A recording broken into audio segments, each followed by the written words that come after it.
Bismillahirrahmanirrahim. Assalamualaikum warahmatullahi wabarakatuh. Selamat pagi Malaysia. Selamat Hari Raya Aidilfitri. Maaf zahir batin kami ucapkan daripada saya Ridwan Mustafa dan pastinya Syahidah juga. Ya, Kali betul. pertama kita bersiaran selepas ini hari ke-6 Syawal 1445 Hijrah. Terima kasih kepada anda yang setia bersama dengan kami. Ya, dua-dua tahun ni ada giliran cuti. Ridwan balik cuti lama balik Terengganu kan. Setelah saya mula bekerja tahun 2019, ini mungkin kali pertama saya dapat cuti yang panjang. Alhamdulillah, terima kasih.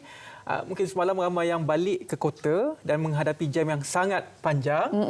Minta bersabar, kita bertenang, kita duduk depan TV dan tengok Selamat Pagi Malaysia. Selamat kembali ke penempatan hakiki anda. Selamat kembali kepada rutin harian anda. Dah lama kita bersesak-sesak dekat atas jalan raya itu kan, ibaratnya kita beraya beramai-ramai di atas jalan raya. Sekarang ini masa untuk kita memulakan kembali kerja yang perlu kita lalui setiap hari. Tapi apa-apa pun, kami di sini nak berikan perkongsian berita yang terkini dan juga semasa menerusi laman sosial berita RTM di Instagram. Kita ikuti perkembangan yang pertama terlebih dahulu. Ini berkenaan konflik di Asia Barat, di mana kenyataan yang dikeluarkan oleh Jabatan Perdana Menteri Hal Ehwal Agama berkenaan dengan keadaan terkini di Asia Barat sememangnya akan dipantau, terutamanya berkenaan keselamatan jemaah haji dan umrah Malaysia. Jadi kalau kita dapat imbas sekali apakah yang berlaku di sana. Sebenarnya Iran ini telah pun melancarkan ratusan drone dan juga peluru berpandu ke Israel akibat daripada Israel yang telah pun melancarkan serangan ke atas konsulat Iran di Damsyik pada 1 April. Jadi kalau kita menurut artikel 51 Piagam PBB, Iran menegaskan Republik itu mempunyai hak untuk mempertahankan diri susulan serangan Israel ke atas bangunan konsulatnya di Damsyik, Syria pada 1 April. Dan ini adalah pendirian kita. Dan juga selain daripada itu juga sedikit perkembangan kepada rakyat Malaysia yang berada di sana dan juga yang akan melakukan perjalanan. Ini adalah nasihat perjalanan kepada rakyat Malaysia di Iran susulan isu ketegangan di antara Iran dan juga Israel pada 14 April. Negara seperti Iran, Jordan, Lebanon dan juga Iraq telah pun menutup ruang udara mereka. Jadi warga negara Malaysia di negara berkenaan perlu bersedia menghadapi gangguan pada jadual penerbangan dan juga merancang perjalanan mereka semua. Kenapa negara-negara ini terlibat? Kerana kedudukan Syria, Lebanon dan juga Iraq ini berada di antara Iran dan juga Israel. Jadi apabila peluru berpandu drone yang dilancarkan, mereka akan melalui ruang udara ketiga-tiga negara yang terlibat ini. Jadi kerana itu, ruang udara tersebut akan ditutup untuk memastikan keselamatan perjalanan penumpang yang menggunakan pesawat-pesawat domestik dan sebagainya untuk dialihkan. Jadi perjalanan itu secara tidak langsung akan terganggulah apabila perjalanan itu ditukar laluannya, akan memakan masa yang panjang. Jadi perlu penyusunan daripada pihak penerbangan dan sebagainya. Jadi anda perlu menjangkakan akan ada delay lah kata orangnya apabila anda ingin melakukan perjalanan untuk ke barangkali Eropah, ke negara-negara barat. Ketegangan yang berlaku ini bukan dalam kawalan kita, cuma kita perlu sentiasa mendoakan agar konflik ataupun kemelut yang melanda di Asia Barat ini agar ini segera diselesaikan, kerana kita tidak mahu impak ekonomi itu akan terkena negara-negara lain seperti kita lah di Malaysia. Jadi itu sedikit perkembangan tentang konflik yang berlaku di Asia Barat. Tetapi tahukah anda sepanjang minggu lepas bukan sahaja kita menyambut Hari Raya Aidilfitri kepada semua masyarakat yang beragama Islam, ada 5 lagi perayaan yang disambut. Pertama adalah Ugadi, yang kedua adalah Tahun Baru Tamil, Waikashi, Hari Vishu dan juga Songkran. Kalau kita lihat di bawah daripada Hari Raya Aidilfitri ini, lima yang lain ini adalah sebenarnya perayaan juga Tahun Baru. Contohnya Ugadi, Tahun Baru Tamil dan juga Hari Vishu ini. Dan juga Songkran juga merupakan penanda kepada hari pertama ataupun Tahun Baru dalam kalender Buddha. Jadi itulah kepelbagaian masyarakat Malaysia. Boleh jugalah berkunjung ke rumah-rumah kalau ada yang buat open house dan sebagainya. Kita sambutlah apa saja perayaan yang ada di Malaysia ini. Okey, perkembangan berita yang seterusnya hari ini kita nak bawakan untuk anda berkenaan dengan satu lagi insiden yang menduka citakan yang berlaku di lapangan terbang antarabangsa KLIA 1, di mana insiden tembakan yang berlaku di sana.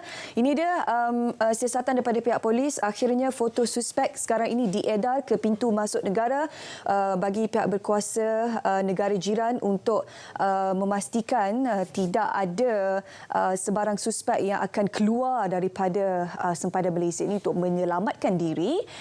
Untuk pengetahuan anda semua, suspek kata Ketua Polis Negara Tan Sri Razarudin. Arahan itu dikeluarkan sebaik saja pihaknya berjaya mengenal pasti suspek terlibat dalam kejadian tersebut yang menyebabkan seorang pengawal peribadi cedera parah. Beliau berkata pihaknya turut memperketatkan kawalan di lorong tikus di sempadan negara bagi mengelakkan suspek dikenal pasti sebagai Hafizul Harawi, 38 tahun, meloloskan diri ke negara jiran. Juga SOP keselamatan di KLIA juga akan dipertingkatkan dan juga dikaji semula akibat daripada insiden yang berlaku ini. Okey, sedikit perkembangan mengenai cuaca panas yang berlaku. Ini adalah menurut daripada Kementerian Kesihatan Malaysia telah pun merekodkan 45 kes penyakit berkaitan haba setakat semalam. Pertama adalah 33 kes kelesuan haba, 11 kes strok haba dan juga 1 kes kejang haba. Selain daripada itu juga, antara info yang berkaitan dengan cuaca panas ini di Kelantan telah pun merekodkan 232 kes kebakaran terbuka. Itu adalah sedikit informasi yang berkaitan dengan cuaca panas yang berlaku. Jadi jaga kesihatan anda akibat daripada cuaca panas yang berlaku ini. Sentiasa hidratkan diri anda dengan air yang cukup untuk badan kita. Okey, itu sahaja ringkas kita dapat kongsi pada anda berkenaan perkembangan hari ini menerusi laman Instagram Berita RTM. Kita nak berehat seketika, ada banyak topik menarik yang akan kami bawakan untuk anda selepas ini. Jangan ke mana-mana.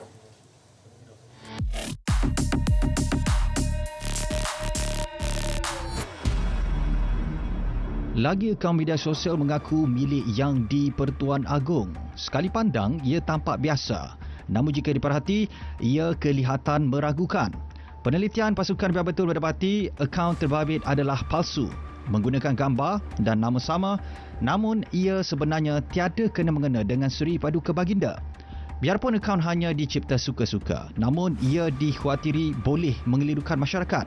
Dengan siri rekaan akaun palsu, perkara terbabit adalah membimbangkan. Kekhawatiran pernah disuarakan istana yang mengesan perbuatan sama sebelum ini. Pelakuan disifatkan sebagai salah guna nama payung negara.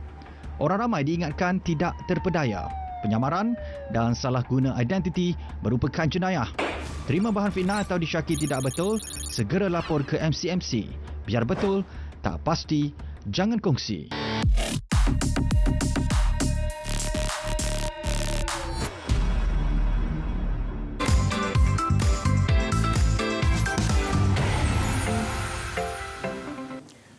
Baiklah, kita akan teruskan perkembangan pada hari ini. Kita akan melawat konti Langkawi FM bersama dengan DJ Cici. Ya, jadi kita nak tahu apa perkongsian dan juga aktiviti di sekitar Langkawi FM. Dan kita bersama dengan rakan penyampai kita DJ Cici di sana. Silakan.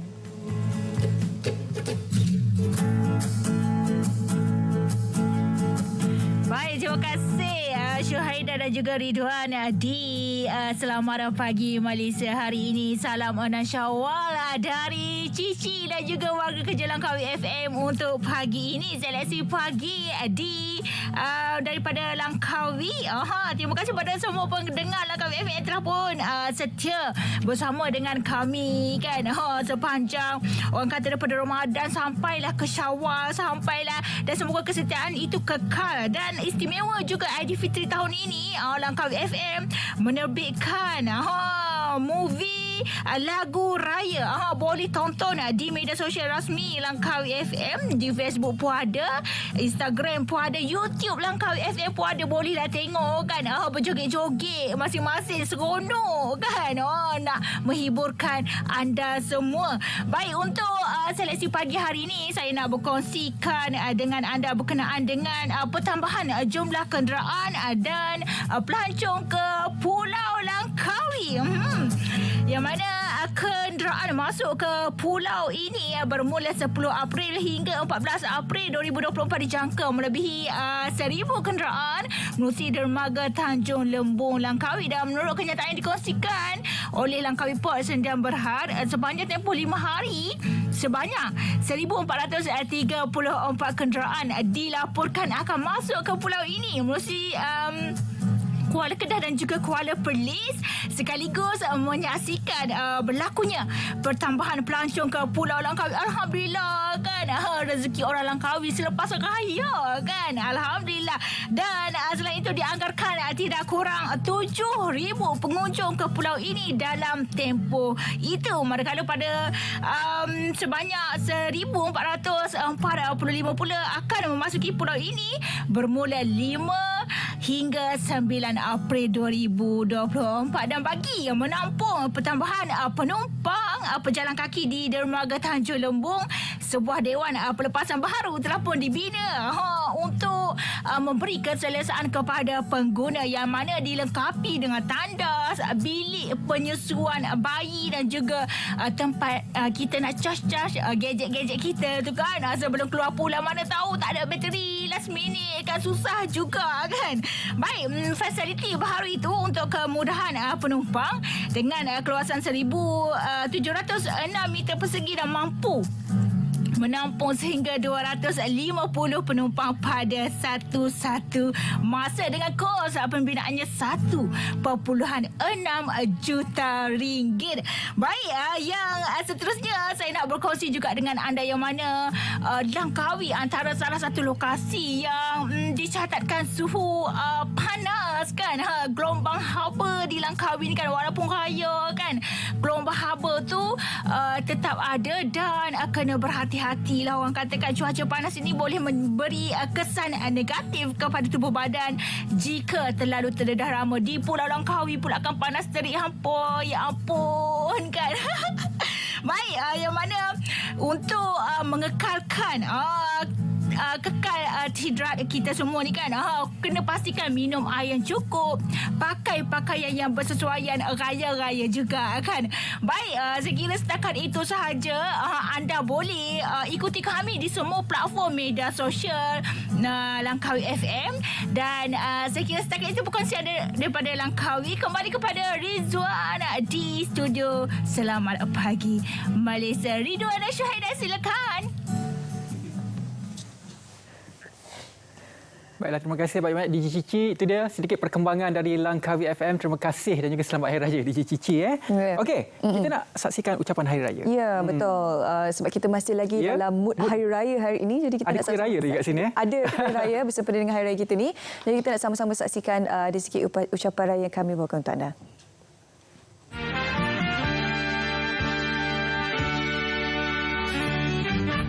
Kami, warga Markas Angkatan Bersama, mengucapkan Hari Raya Aidilfitri.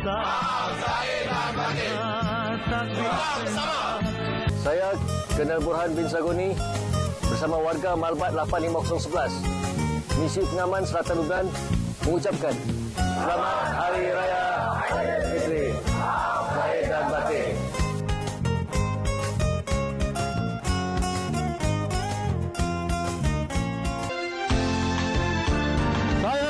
Major Jeneral Datuk Nur Hafiz bin Abdul Karim QBM, Asisten Ketua Staf J3 Markas Angkatan Bersama, mewakili Panglima Angkatan Bersama serta seluruh warga Batalion Kedua Regimen Ranger Diraja yang sedang melaksanakan operasi pasir di sektor Bravo mengucapkan Selamat Hari Raya Aidilfitri. Maaf lahir dan batin. Kami dari Angkatan Tugas Bersama 2 Pos Serda Sahabat Lahad Datu mengucapkan Selamat Hari Raya Aidilfitri. Maaf lahir dan batin. Sama. Saya Lieutenant Colonel Nazrul dan seluruh warga 4 RRD dari Opasir, Sektor Alpha, Delta dan Echo mengucapkan Selamat Hari Raya Aidilfitri. Maaf lahir dan batin. kami dari Batalion Kelima Regimen Sepadan ingin mengucapkan Selamat Hari Raya Aidilfitri. Maaf lahir dan batin. Setia!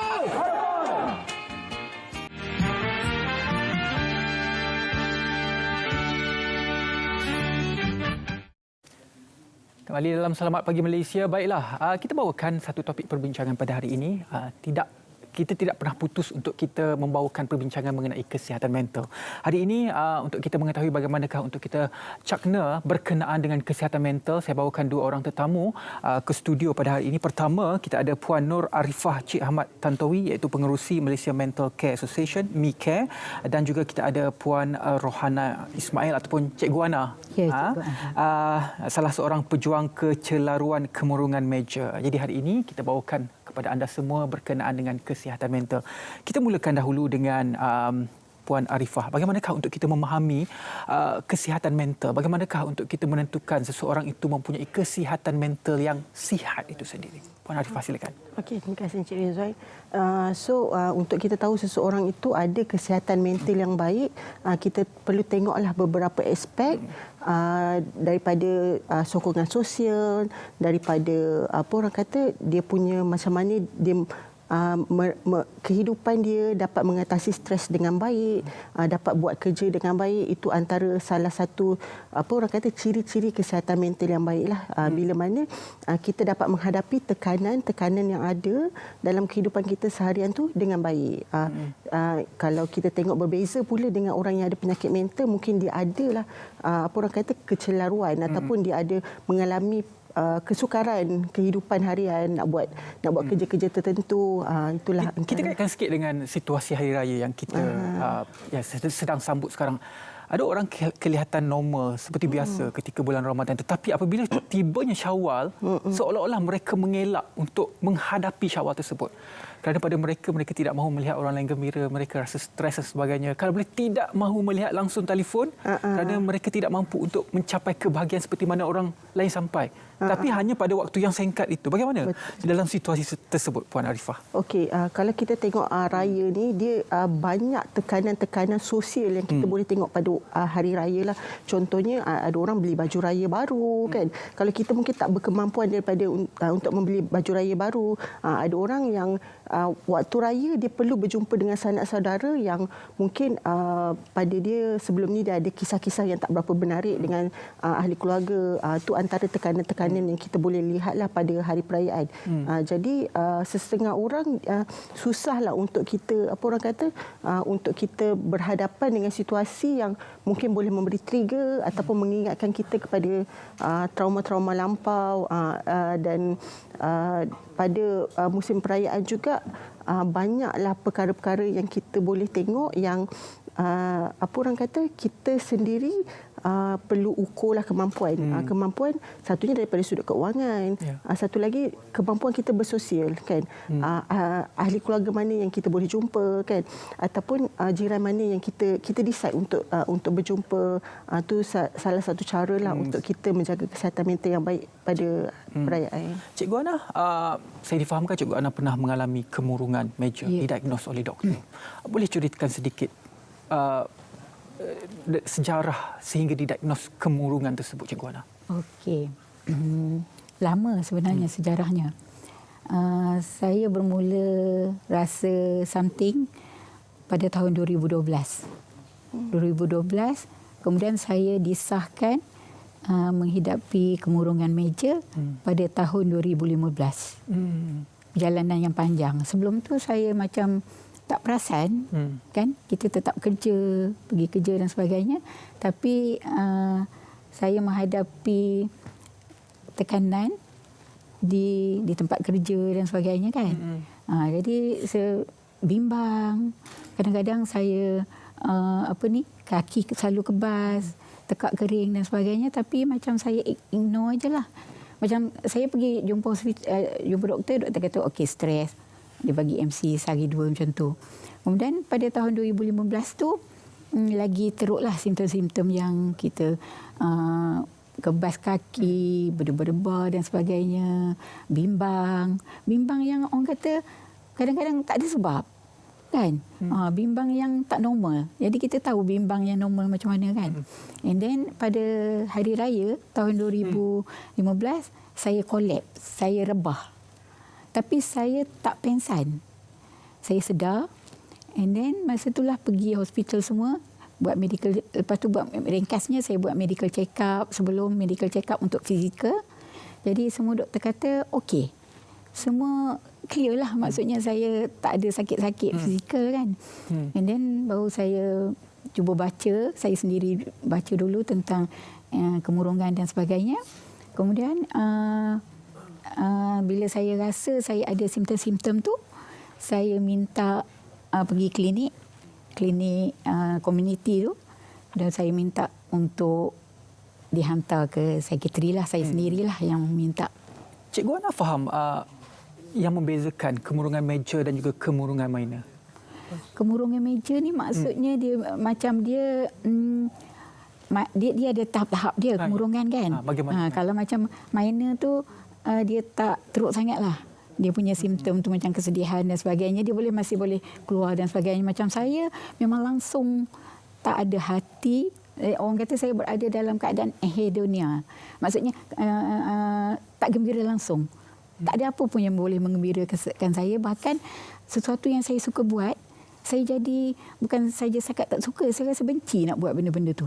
Ahli keluarga pada ketika itu bagaimana? Okey, ahli keluarga saya mereka alhamdulillah, apabila saya kata saya mungkin saya nak pergi jumpa psikiatri, saya tak katalah saya kena kemurungan ke apa, saya kata saya nak jumpa psikiatri, dia orang memang menyokonglah. Dia orang memang semua ahli keluarga saya yang bawa. Saya sebab saya bujang, so saya duduk dengan kakak saya masa itulah. Jadi kakak saya, kak long saya, kak ngah saya semua akan bantu saya makan, minum. Sebab masa saya collapse tu saya lebih kurang sebulan saya memang tak boleh jalan, Cik Ridwan. Puan Arifah, kalau kita lihat pengalaman Cikgu Ana itu ada keluarga ataupun support system yang menyokong segala tindakan Cikgu Ana. Tetapi ada juga yang tidak mempunyai rezeki untuk mempunyai support system yang bagus. Bagaimana dalam situasi ini, Puan Arifah? Okey, sebab kita tahulah support system bagi pesakit mental itu sangat penting. Macam Cikgu Rohana, dia ada ahli keluarga yang sangat menyokong, sangat memberi orang kata sokongan untuk mendapatkan rawatan. Tapi kita boleh lihat ramai sebenarnya pesakit mental yang ada orang kata kekangan itulah, kekangan sokongan yang mana bila mana dia pergi mendapatkan rawatan di hospital, bila balik jumpa dengan ahli keluarga tak terima, ataupun ahli keluarga yang cakap macam tak payah lagi jumpa psikiatris tu, kita just banyakkan berzikir, ataupun kita ni just mengada-ngada je. Itu antara stigma-stigma je lah. Tapi kita tahu yang pesakit-pesakit mental ni perlu mendapatkan sokongan. Antara sokongan yang kita boleh dapat lah, kalau kita tak dapat daripada family, kita boleh juga menyertai aktiviti-aktiviti komuniti setempat. Maksudnya kita melebarkan, meluaskan lagi kita punya capaian sosial. Kalau sebelum ni mungkin kita dengan ahli keluarga ataupun rakan-rakan di tempat kerja, jadi kita boleh melebarkan kita punya sokongan sosial tu kepada lebih luaslah, sama ada menyertai aktiviti-aktiviti komuniti. Macam Cikgu Rohana pun dia juga menyertai NGO Mikan ni, yang mana kita ada support group. Support group untuk pesakit-pesakit mental berkongsi masalah, berkongsi pengalaman, berkongsi tips-tips, dan juga menyertai melibatkan diri sebagai volunteer. So bila Cikgu Rohana melibatkan diri sebagai volunteer, kita ada kumpulan sokongan yang daripada pesakit-pesakit juga yang memberi sokongan. Maksudnya kita ada satu safe space ataupun satu tempat untuk kita menyumbang bakti kepada masyarakat dan tanpa judgemental lah. So kita tu antara cara-cara yang kita boleh dapatkan lah. Bagaimana pula kalau kita melihat perbezaan generasi? Mungkin generasi Cikgu Ana kita boleh melihat kematangan itu, ya kita boleh menerima tindak tanduknya, pergi kepada psikiatris dan menyertai NGO dan sebagainya. Tapi kalau kita lihat generasi muda, mungkin orang yang lebih tua akan melihat mengada-ngada lah budak ni, sedikit tekanan pun tak boleh nak terima. Bagaimana untuk kita mengelakkan daripada stigma itu berlaku dan kita nak elakkan daripada generasi muda ini menghadapi kemurungan ini? Generation gap lah kan. Ataupun kalau kita tengok sebenarnya sekarang ramai orang muda dah terbuka untuk mendapatkan rawatan. Satunya disebabkan media sosial jugalah. Media sosial dan juga media-media massa yang mana kita banyak bercerita mengenai kesihatan mental, jadi orang-orang muda terbuka kan. Dan even pesakit-pesakit mental sendiri pun berkongsi pengalaman dia. Macam Cikgu Rohana berkongsi pengalaman dia sebagai pesakit, dan pesakit-pesakit lain berkongsi pengalaman yang mana kita tahu mendapatkan rawatan untuk masalah mental ni bukanlah sesuatu benda yang sangat teruk. Jadi benda tu kita boleh encourage pesakit-pesakit lain untuk mendapatkan rawatan juga. Di media-media sosial pun ramai pesakit-pesakit mental yang berkongsi kisah. Kita nak menormalisasikan untuk bercakap mengenai kesihatan mental tu dan mendapatkan rawatan yang sebetulnya. So bila ramai berkongsi, masyarakat lebih terbuka dan rasa it's okay je untuk mendapatkan rawatan, it's okay je untuk ada masalah berkaitan kesihatan mental dan sebagainya. Cikgu Ana, pada ketika itu adakah apa yang betul-betul menyekat Cikgu Ana daripada adakah Cikgu Ana tidak dapat meluahkan apa yang terbuku di hati, tersekat sehingga menyebabkan kemurungan? Dan apabila bersama dengan NGO dapat meluahkan segalanya baru riliskan tekanan tersebut atau bagaimana? Kita nak faham situasi tersebut. Oh, situasi tersebut.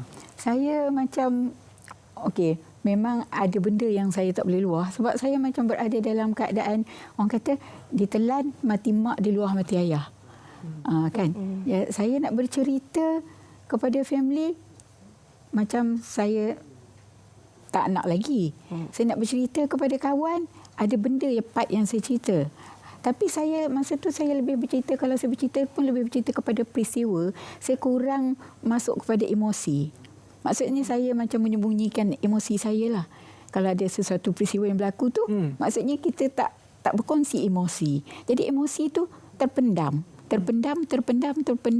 Lama-lama dia dia macam keluar macam tu kan. Jadi dia bertindak macam rasional tu dah tak boleh rasionalkan kita. Jadi, punya emosi. Adakah sekarang apa saja yang kita rasa itu meluahkan emosi itu satu perkara yang cukup penting dalam kehidupan kita? Perkara yang cukup penting, tetapi kita kena berhati-hati jugalah. Kalau kita meluahkan emosi kita di media sosial dan semua orang boleh baca, itu agak bahaya. Bukan agaklah, saya rasa memang bahaya. Sebab ramai orang yang akan komen yang menyebabkan, orang kata kalau istilah sekarang ni, orang kata menyebabkan kita lagi koyak lah kalau istilah sekarang kan. Jadi kita kena kenal pasti macam mana cara nak meluahkan emosi. Macam saya kurang aktif dalam FB dan sebagainya sebelum ni. Saya memang orang yang suka kerja lah. Jadi saya kurang media sosial. Tetapi selepas tu saya meluahkan secara, saya suka menulis. Saya pun ada tulis buku ni kan untuk berkongsi dengan buku ni. Maksudnya memang saya cerita apa yang saya alami daripada sebelum sakit sehingga rawatan sehinggalah sokongan dalam buku ni. Sekarang keadaannya sudah pun sembuh? Ya, sembuh. Pada saya sembuhlah. Tapi ada orang yang dianggap kalau masih makan ubat tak sembuh. Bagi saya tak begitu. Kita makan ubat macam, sebab kadang-kadang orang bila dia itulah judge dia punya stigma tu, bila mental je orang akan tanya, okey, dah sembuh betul ke? Tak makan ubat ke? Itu yang orang selalu soal. Tapi kalau orang darah tinggi ke apa ke, orang tak pernah tanya, okey, dah tak makan ubat darah tinggi ke? Orang tak tanya kan. Jadi maksudnya dia terkawal makan ubat. Macam saya pun makan ubat pun dah yang minimal lah, dos yang paling minimal. Dah terkawal. Kalau saya lupa makan ubat pun tak ada apalah. Tapi kita macam kita tahu, sekarang saya dah boleh tahu emosi saya sendiri. Saya dah tahu, okey, aku macam nak ni kita boleh kontrol, boleh menulis mula, menulis puisi dan sebagainya. Saya suka menulis puisi. Dan sehingga menghasilkan buah, orang kata anak sulung lah. Anak sulung, betul. Daripada Cikgu Ana sendiri. Pentingnya sokongan emosi dan sebagainya. Mungkin stigma masyarakat, macam Cikgu Ana cakap tadi kan, selagi makan ubat. Dalam bahasa mudah orang kata, dia ni sakit mental, makan ubat, mesti akan sakit selama-lamanya. Bagaimana untuk kita menangani persepsi tersebut, Puan Arifah? Okey, persepsi tu yang akan menyebabkan stigma lah kan. Stigma yang mana orang kata pesakit mental ni dia kalau dululah kan orang kata pesakit mental ni orang membayangkan seperti orang-orang yang berada di tepi jalan yang rambut keras ataupun menamakan setengah institusi kesihatan mental, kalau sakit mental je duduk tanjung rambutan sebagai contohnya lah kan. So benda tu menampakkan yang pesakit mental ni tak ada kehidupan yang baik.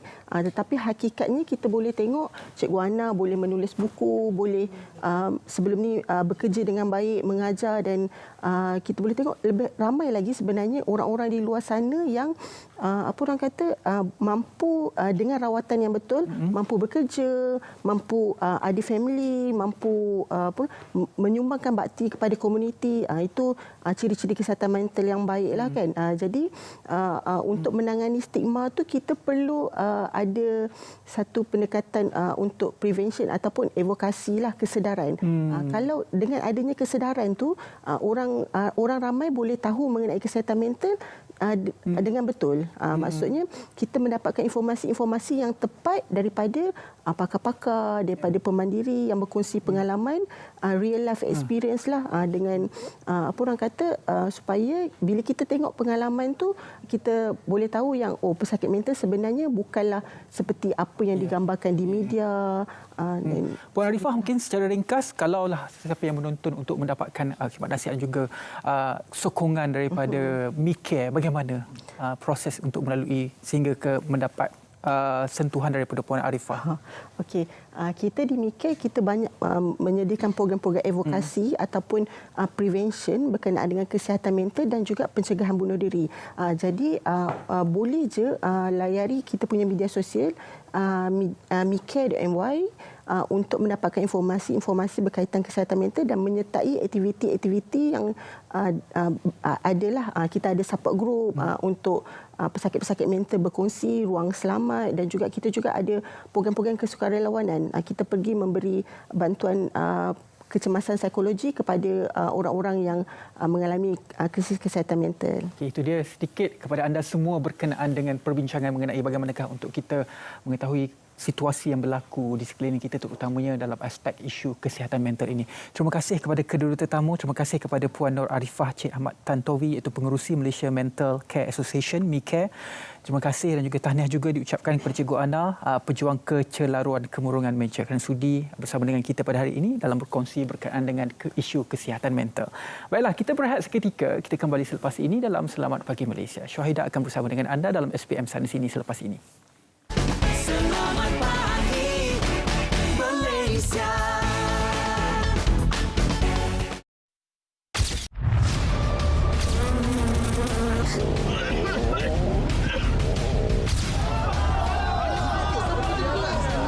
Kampung kita ni kotor lah tu.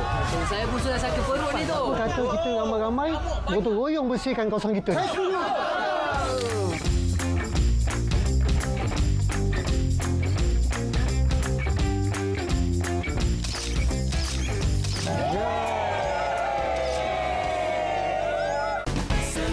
Pagi Malaysia.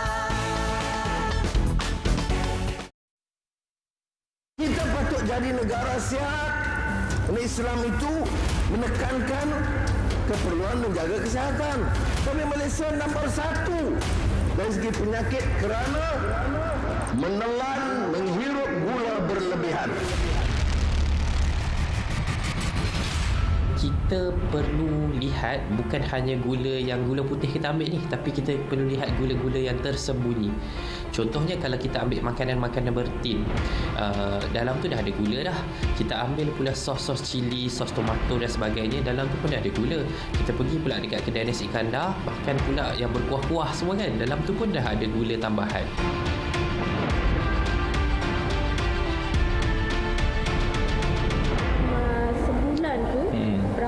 Berapa paket gula orang beli? Sebulan, saya ingat kalau 2 bulan 1 paket. Gula untuk pagi lah selepas masa buat air. Petang kita kena masak air. Pengambilan gula kita kawal dengan mengurangkan dalam kandungan minuman. Ajar untuk minum minuman yang manis, maka dia akan menjadi kebiasaan kehidupan je lah. Kan? Tapi kalau daripada awal kita untuk minum minuman yang tak manis, okeylah, tak ada masalah. Yang musim-musim raya ini kadang-kadang saya tahu memang agak sukar untuk kita mengelak daripada menggunakan ataupun mengambil makanan-makanan yang mempunyai gula yang tinggi. Tapi sebaik-baiknya ada kesedaran dalam diri anda dan pastikan anda sentiasa kawal pengambilan dalam makanan anda. Okey, baik. Kita nak teruskan segmen pada pagi ini dengan SPM Sana Sini. Kita mulakan dengan perkongsian ini terlebih dahulu. 232 kes kebakaran terbuka direkodkan di Kelantan sejak 4 April hingga 11 April lalu. Penolong Pengarah Operasi Jabatan Bomba dan Penyelamat Malaysia JBPM Kelantan, Muhammad Wildan Azhari berkata, angka itu agak tinggi kerana berlaku dalam tempoh singkat iaitu selama 8 hari. Daripada jumlah itu, 181 kes membabitkan kebakaran belukar, diikuti kebakaran sampah 27 kes dan kebakaran hutan mencatatkan 24 kes. Manakala selebihnya 4 kes direkodkan membabitkan kebakaran hutan gambut serta kebun 3 kes.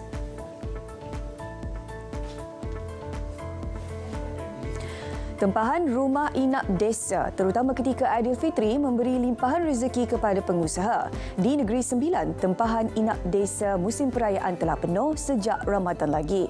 Menurut pengerusi Persatuan Kampung, Stay dan Homestay Negeri Sembilan, Miss Tam Taib, tiada sebarang perubahan harga bagi tempahan rumah inap desa sempena Aidilfitri ini. Beliau menyarankan orang ramai memilih rumah inap desa yang berdaftar dengan Kementerian Pelancongan Seni dan Budaya Malaysia.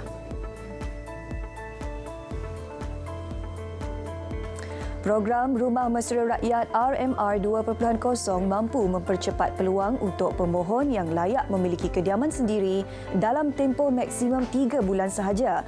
Pengerusi SPNB memaklumkan 3,000 unit rumah disasar siap hingga hujung tahun ini. Pelaksanaan program RMR 2.0 jauh lebih cepat jika dibandingkan dengan RMR 1.0 yang memerlukan pemohon menunggu giliran selama beberapa tahun. Baik, demikian tadi perkongsian bagi SPM ataupun Selamat Pagi Malaysia slot sana sini. Kita nak bawa anda seterusnya ke cerita Pagi Negeri Sembilan bersama dengan rakan penyampai Nur Rashikin Harun di sana. Silakan.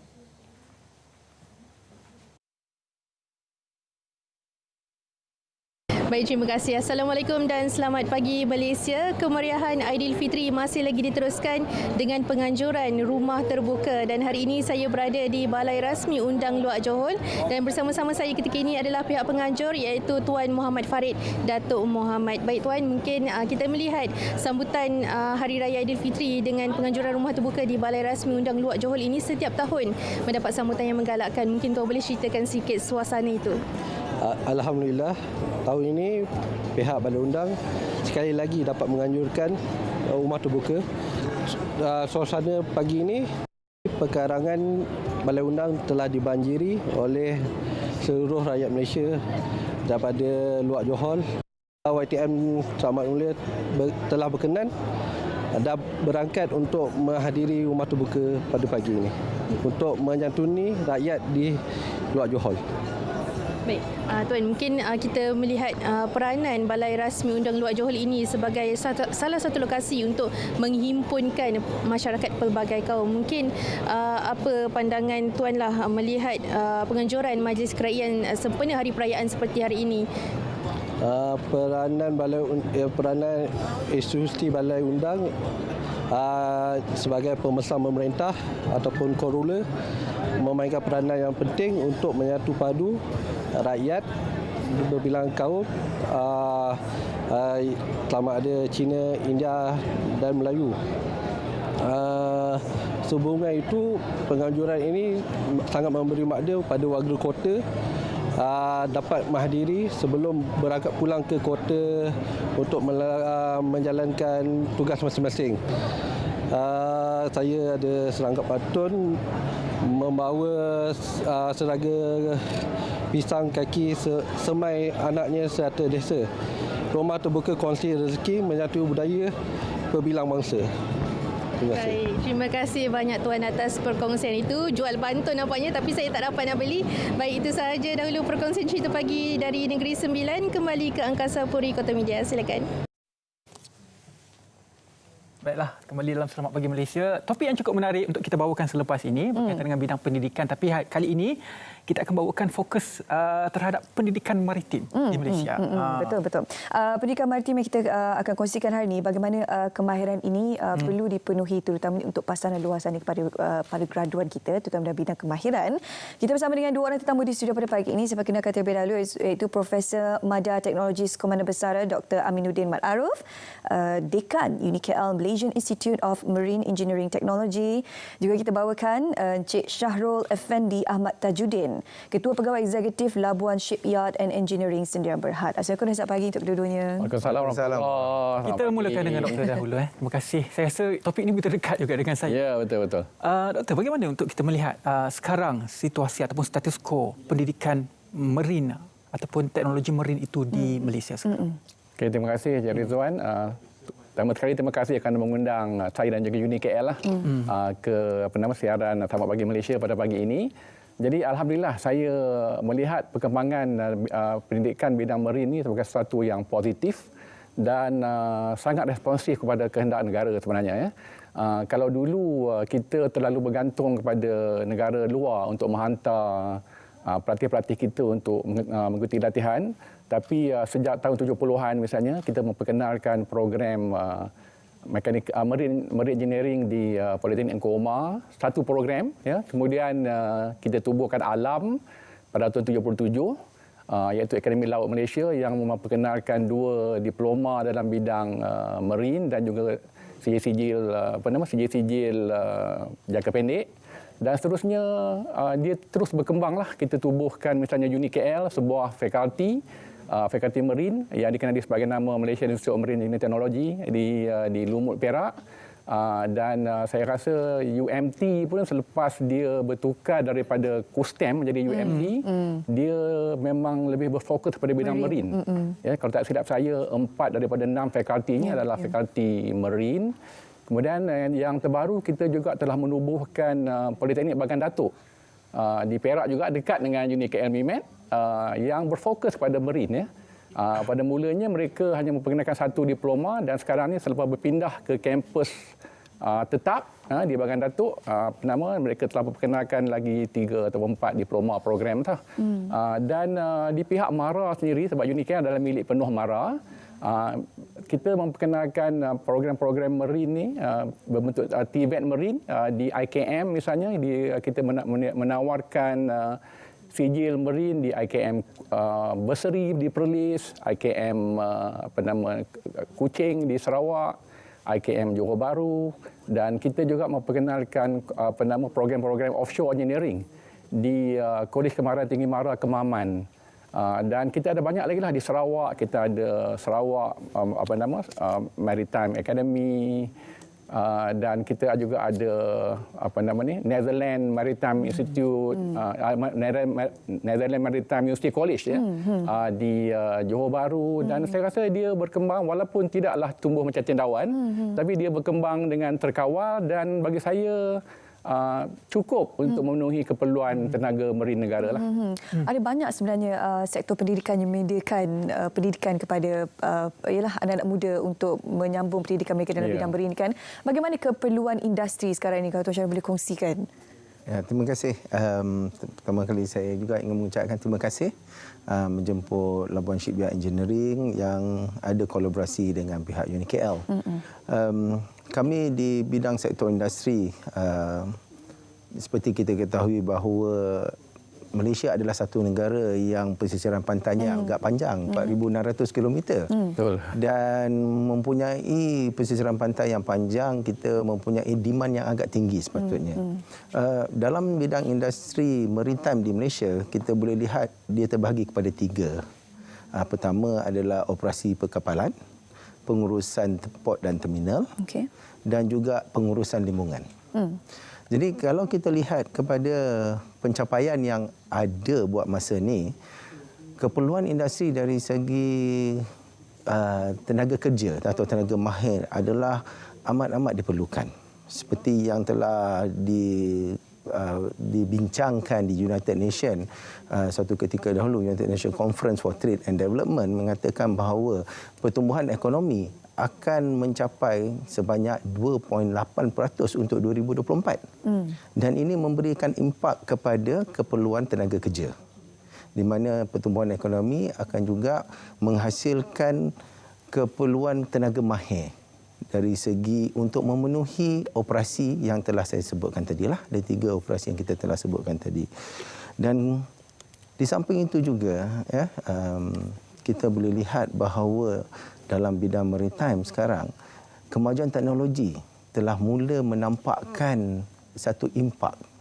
Kemajuan daripada kesinambungan industri revolution 4.0, di mana IoT, artificial intelligence dan otomasi memainkan peranan, dan di mana di sini pihak industri memerlukan tenaga-tenaga mahir yang dikeluarkan oleh pihak pengajian tinggi untuk support atau memberikan satu daya saing bagi pihak industri untuk kita maju ke hadapan dan bersaing dengan negara-negara luar.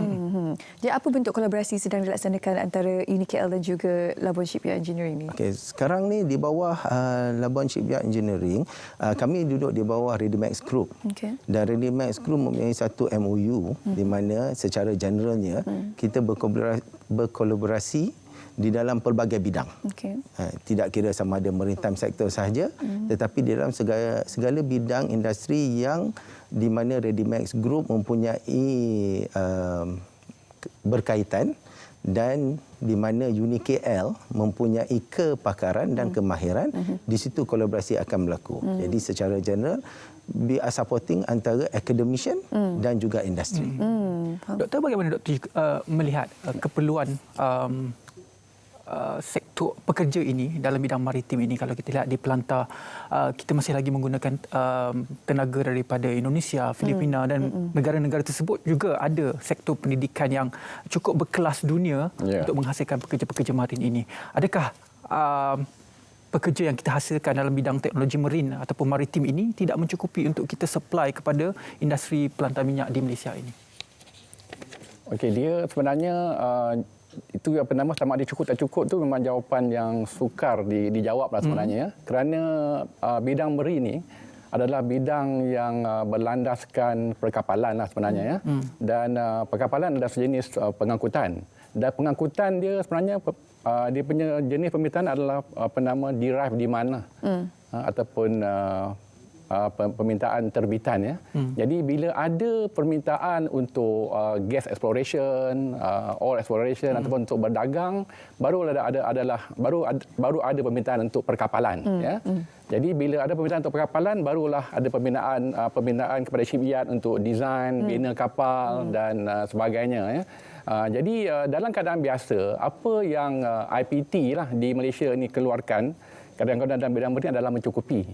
Tapi kadang-kadang selepas proses recovery, misalnya kita baru recover daripada COVID-19 misalnya, di mana terdapat permintaan untuk oil exploration yang lebih banyak kan, kerana harga minyak pun dah meningkat kan. Dulu dia terberhenti kerana harga minyak turun dan permintaan untuk perdagangan yang lebih tinggi, maka dia akan ada permintaan untuk tenaga kerja yang lebih tinggi lah.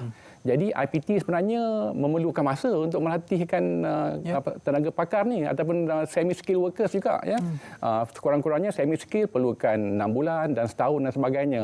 Jadi masa itulah yang dia nampak macam apa yang dikeluarkan oleh IPT di Malaysia ni kurang mencukupi. Tapi sebenarnya dalam keadaan biasa dia mencukupi.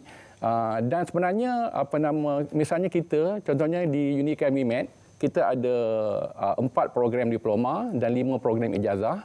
Dan sebahagian besarnya ditawarkan hanya sekali setahun pengambilan. Kerana apa sekali setahun?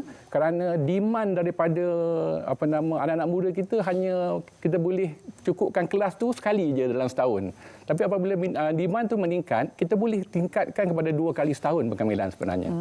Jadi sebenarnya kapasiti kita ada. Permintaan itu dinamik, bergantung kepada industri. Bergantung kepada industri dan juga bergantung kepada anak-anak muda kita, lepasan SPM, lepasan STPM dan sebagainya. Bagaimana permintaan setakat ini yang terkini? Sebab anak muda sekarang kan banyak keluarkan kenyataan kan, tak nak sama belajar. Betul, sangat benar. Ya. Jadi macam mana sekarang? Ya, memang permintaan agak tinggi sebenarnya. Masih tinggi tetapi yang memenuhi kelayakan tu agak rendah lah. Faham. Ya. Contohnya kita ada diploma dalam ataupun diploma atau ijazah dalam bidang TVET ni memerlukan kredit dalam sains dan juga matematik ya. Dan untuk kursus-kursus yang the sea-going programs tu yang melayakkan mereka untuk berlayar, dia perlukan sekurang-kurangnya 5 kredit.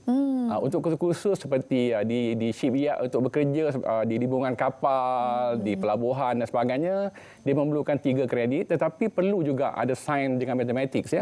Dan saya lihat kelemahan pelajar-pelajar kita lebih kepada matematik lah. Tak ramai yang mendapat kredit dalam bidang matematik. Jadi oleh itu mereka ni kita salurkan ke program-program sijil di IKM dan sebagainya. Dan juga kita juga diberi kelonggaran oleh Kementerian Pendidikan dan juga Kementerian Pendidikan Tinggi untuk mengambil kelulusan daripada sijil vocational dan juga sijil kemahiran untuk menampung kekurangan daripada mereka-mereka yang kelulusan SPM ni. Syarul, itu tanggungjawab pihak akademik untuk memastikan mereka ini kompeten untuk masuk ke dalam industri. Apabila sudah masuk, pihak industri juga perlu untuk mengembangkan lagi skill mereka dengan menghantar kepada kos-kos tertentu. Encik Syarul boleh kembangkan lagi perjalanan karier dalam bidang kejuruteraan maritim ini. Dalam kejuruteraan maritim seperti kita nyatakan tadi lah, sekiranya kita ambil kejuruteraan maritim dari segi pelayaran operasi kapal. Okay, dalam operasi kapal seperti dia punya struktur di mana mereka ini akan dilatih untuk bagi kenaikan pangkat. Jadi daripada bila mereka habis daripada akademik, mereka akan masuk sebagai pegawai jurutera ataupun pegawai navigasi, dan sepanjang perjalanan karier mereka akan dihantar untuk menjalani program-program bagi menaikkan lagi ke kompetensi mereka. Dan ini ada banyak dilakukan sama ada di UniKL, di Akademi Laut Malaysia, dan ini adalah sesuatu yang akan membolehkan mereka untuk mendapatkan skill untuk mereka dinaikkan pangkat. Tapi kita lihat pula daripada segi operasi limbungan. Operasi limbungan, kami memerlukan mereka yang kita panggil blue collar workers dan juga the white collar workers. Okay, di sini mereka yang keluar daripada sijil seperti Giat Mara, seperti IKM, mereka ini akan diberikan lebih penumpuan kepada skill yang telah mereka pelajari seperti kimpalan, seperti painting.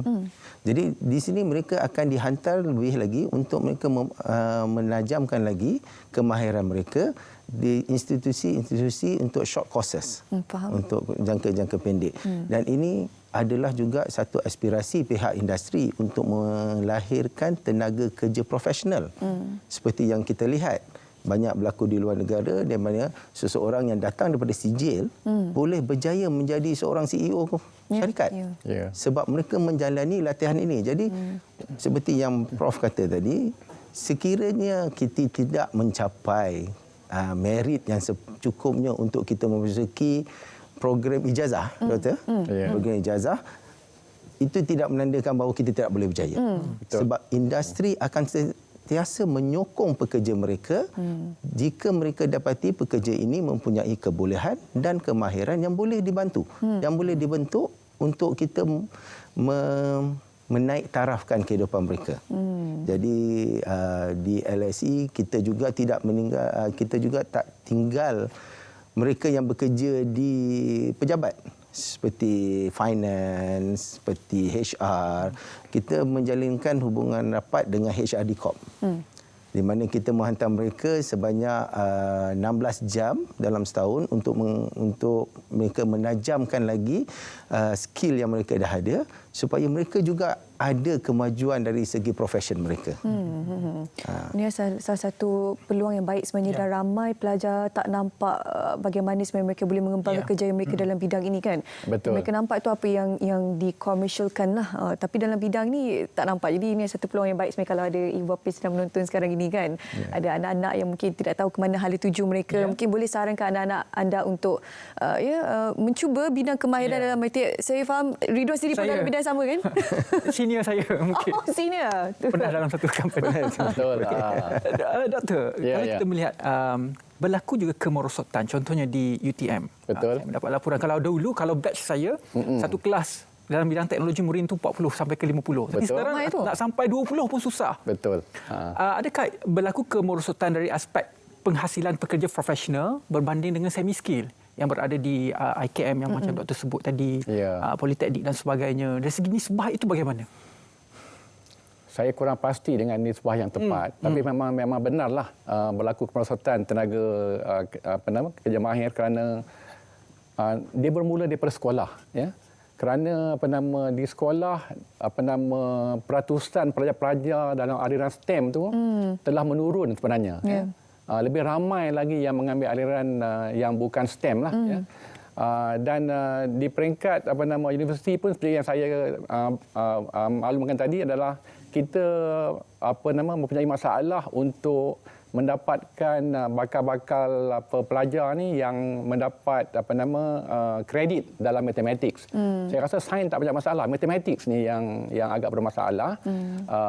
Jadi oleh itu alhamdulillah jugalah kerajaan mengambil langkah yang positif memperkenalkan kita panggil saluran alternatif seperti IKM, Mara dan sebagainya supaya mereka boleh masuk di peringkat CJ terlebih dahulu kemudian naik ke diploma dan seperti yang Cik Syahrul kata walaupun bermula daripada sijil boleh naik sampai ke CEO dan sebagainya. Saya pun ada seorang pelajar sarjana sekarang ni. Dia adalah pelajar diploma saya. Sebelum tu dia adalah CJ IKM saja. CJ IKM diploma ijazah. Dan sekarang ni dah habis, tinggal lagi 1 semester untuk habiskan sarjana. Ya. Berapa tahun masa yang diambil oleh pelajar doktor sendiri tu? Anggaran sajalah, anggaran berapa lama yang diperlukan? Tapi sebenarnya walaupun dia, katalah dia daripada IKM, CJ, dia masuk ke diploma. Kalau orang lain 3 tahun, dia hanya perlukan 2 tahun. Dia ada exemption dia. Ya. Faham? Transfer kredit. Betul-betul, dia ada transfer kreditnya. Lepas tu boleh sambung lagi lah kalau nak sambung. Boleh sambung sampai ke PhD sebenarnya. Dan kita juga sekarang ni ada sistem yang kita namakan APEL. APEL. APEL yang Accreditation of Prior Experiential Learning kan. Yang mengiktiraf pengalaman-pengalaman kerja. Dan kita boleh mendapatkan exemption. Di peringkat universiti, exemption dari segi entry qualification, exemption daripada segi subjek yang diambil. Dan kita ada APEL yang paling tinggi adalah kita boleh terus mendapat iaitu APLQ daripada kita punya pengalaman kerja boleh mendapat kelulusan itu sendiri hanya dengan membuat projek dan juga sebagainya lah. Okay. Ada kriteria adalah kan? Ya, Cik Syahrul, terakhir mungkin nak ajak mungkin nak bagi Malaysia kurang famous lah orang kata kataan marine engineering ataupun kedoktoran marine ini untuk masuk ke dalam diri seseorang itu sebagai pilihan utama kerjaya, cita-cita kanak-kanak kalau orang sebut doktor, cikgu dan sebagainya. Cik Syahrul, lepas ni orang kata nak jadi apa? Nak jadi jurutera marine. Ya, terima kasih. Kita lihat beginilah. Sebab bidang marine ini sentiasa dikenali sebagai 3D. Ya, dirty, dangerous and difficult. Yes. Okay, kita dikenali sebagai satu bidang yang begitu tidak orang kata tidak famous. Dan kebanyakan anak-anak muda sekarang yang menjadi media sosial adalah satu alat yang digunakan. Mereka hanya melihat daripada segi 3D. Tapi mereka tidak memahami apakah sebenarnya career progression yang ada di dalam marine engineering, dalam kejuruteraan maritime. Jadi saya mengalu-alukan kepada setiap pelajar dan juga kepada setiap ibu bapa untuk datang kepada seperti UniKL ataupun datang sendiri ke syarikat-syarikat untuk mengetahui lebih lanjut. Banyak job fair yang dibuat ataupun career fair yang telah dilaksanakan di mana pihak penganjur menjemput syarikat-syarikat perkapalan datang. Seperti tahun lepas mereka buat Maritime Week di Putrajaya. Kan kami dapati bahawa kebanyakan mereka datang tanpa ada idea apakah itu maritime sector. Jadi dengan penyebaran maklumat ini diharapkan dapat menarik perhatian mereka. Dan sesungguhnya bekerja di maritime industri ini bukanlah hanyalah kita pergi buat kimpalan dan balik, tapi jika seperti yang kita dengar, kita mempunyai career progression. Saya sendiri adalah seorang belayar. Saya berasal daripada seorang yang belayar dan alhamdulillah dengan doa keluarga, sahabat-sahabat, dorongan sahabat-sahabat, kita boleh menambah baikkan kedudukan kita. Dan ini adalah penting sebab di Malaysia sekarang ni opportunity adalah terlalu banyak di dalam maritime. Dan kami di pihak industri mengalu-alukan sekolah, institusi pengajian dan juga individu untuk approach kami supaya penyebaran maklumat itu dapat dilakukan dengan lebih baik. Okey, insya-Allah kita doakan selepas ini lebih ramai lagi graduan yang mempunyai kelayakan untuk menyertai program-program yang ditawarkan di bawah marine engineering ini.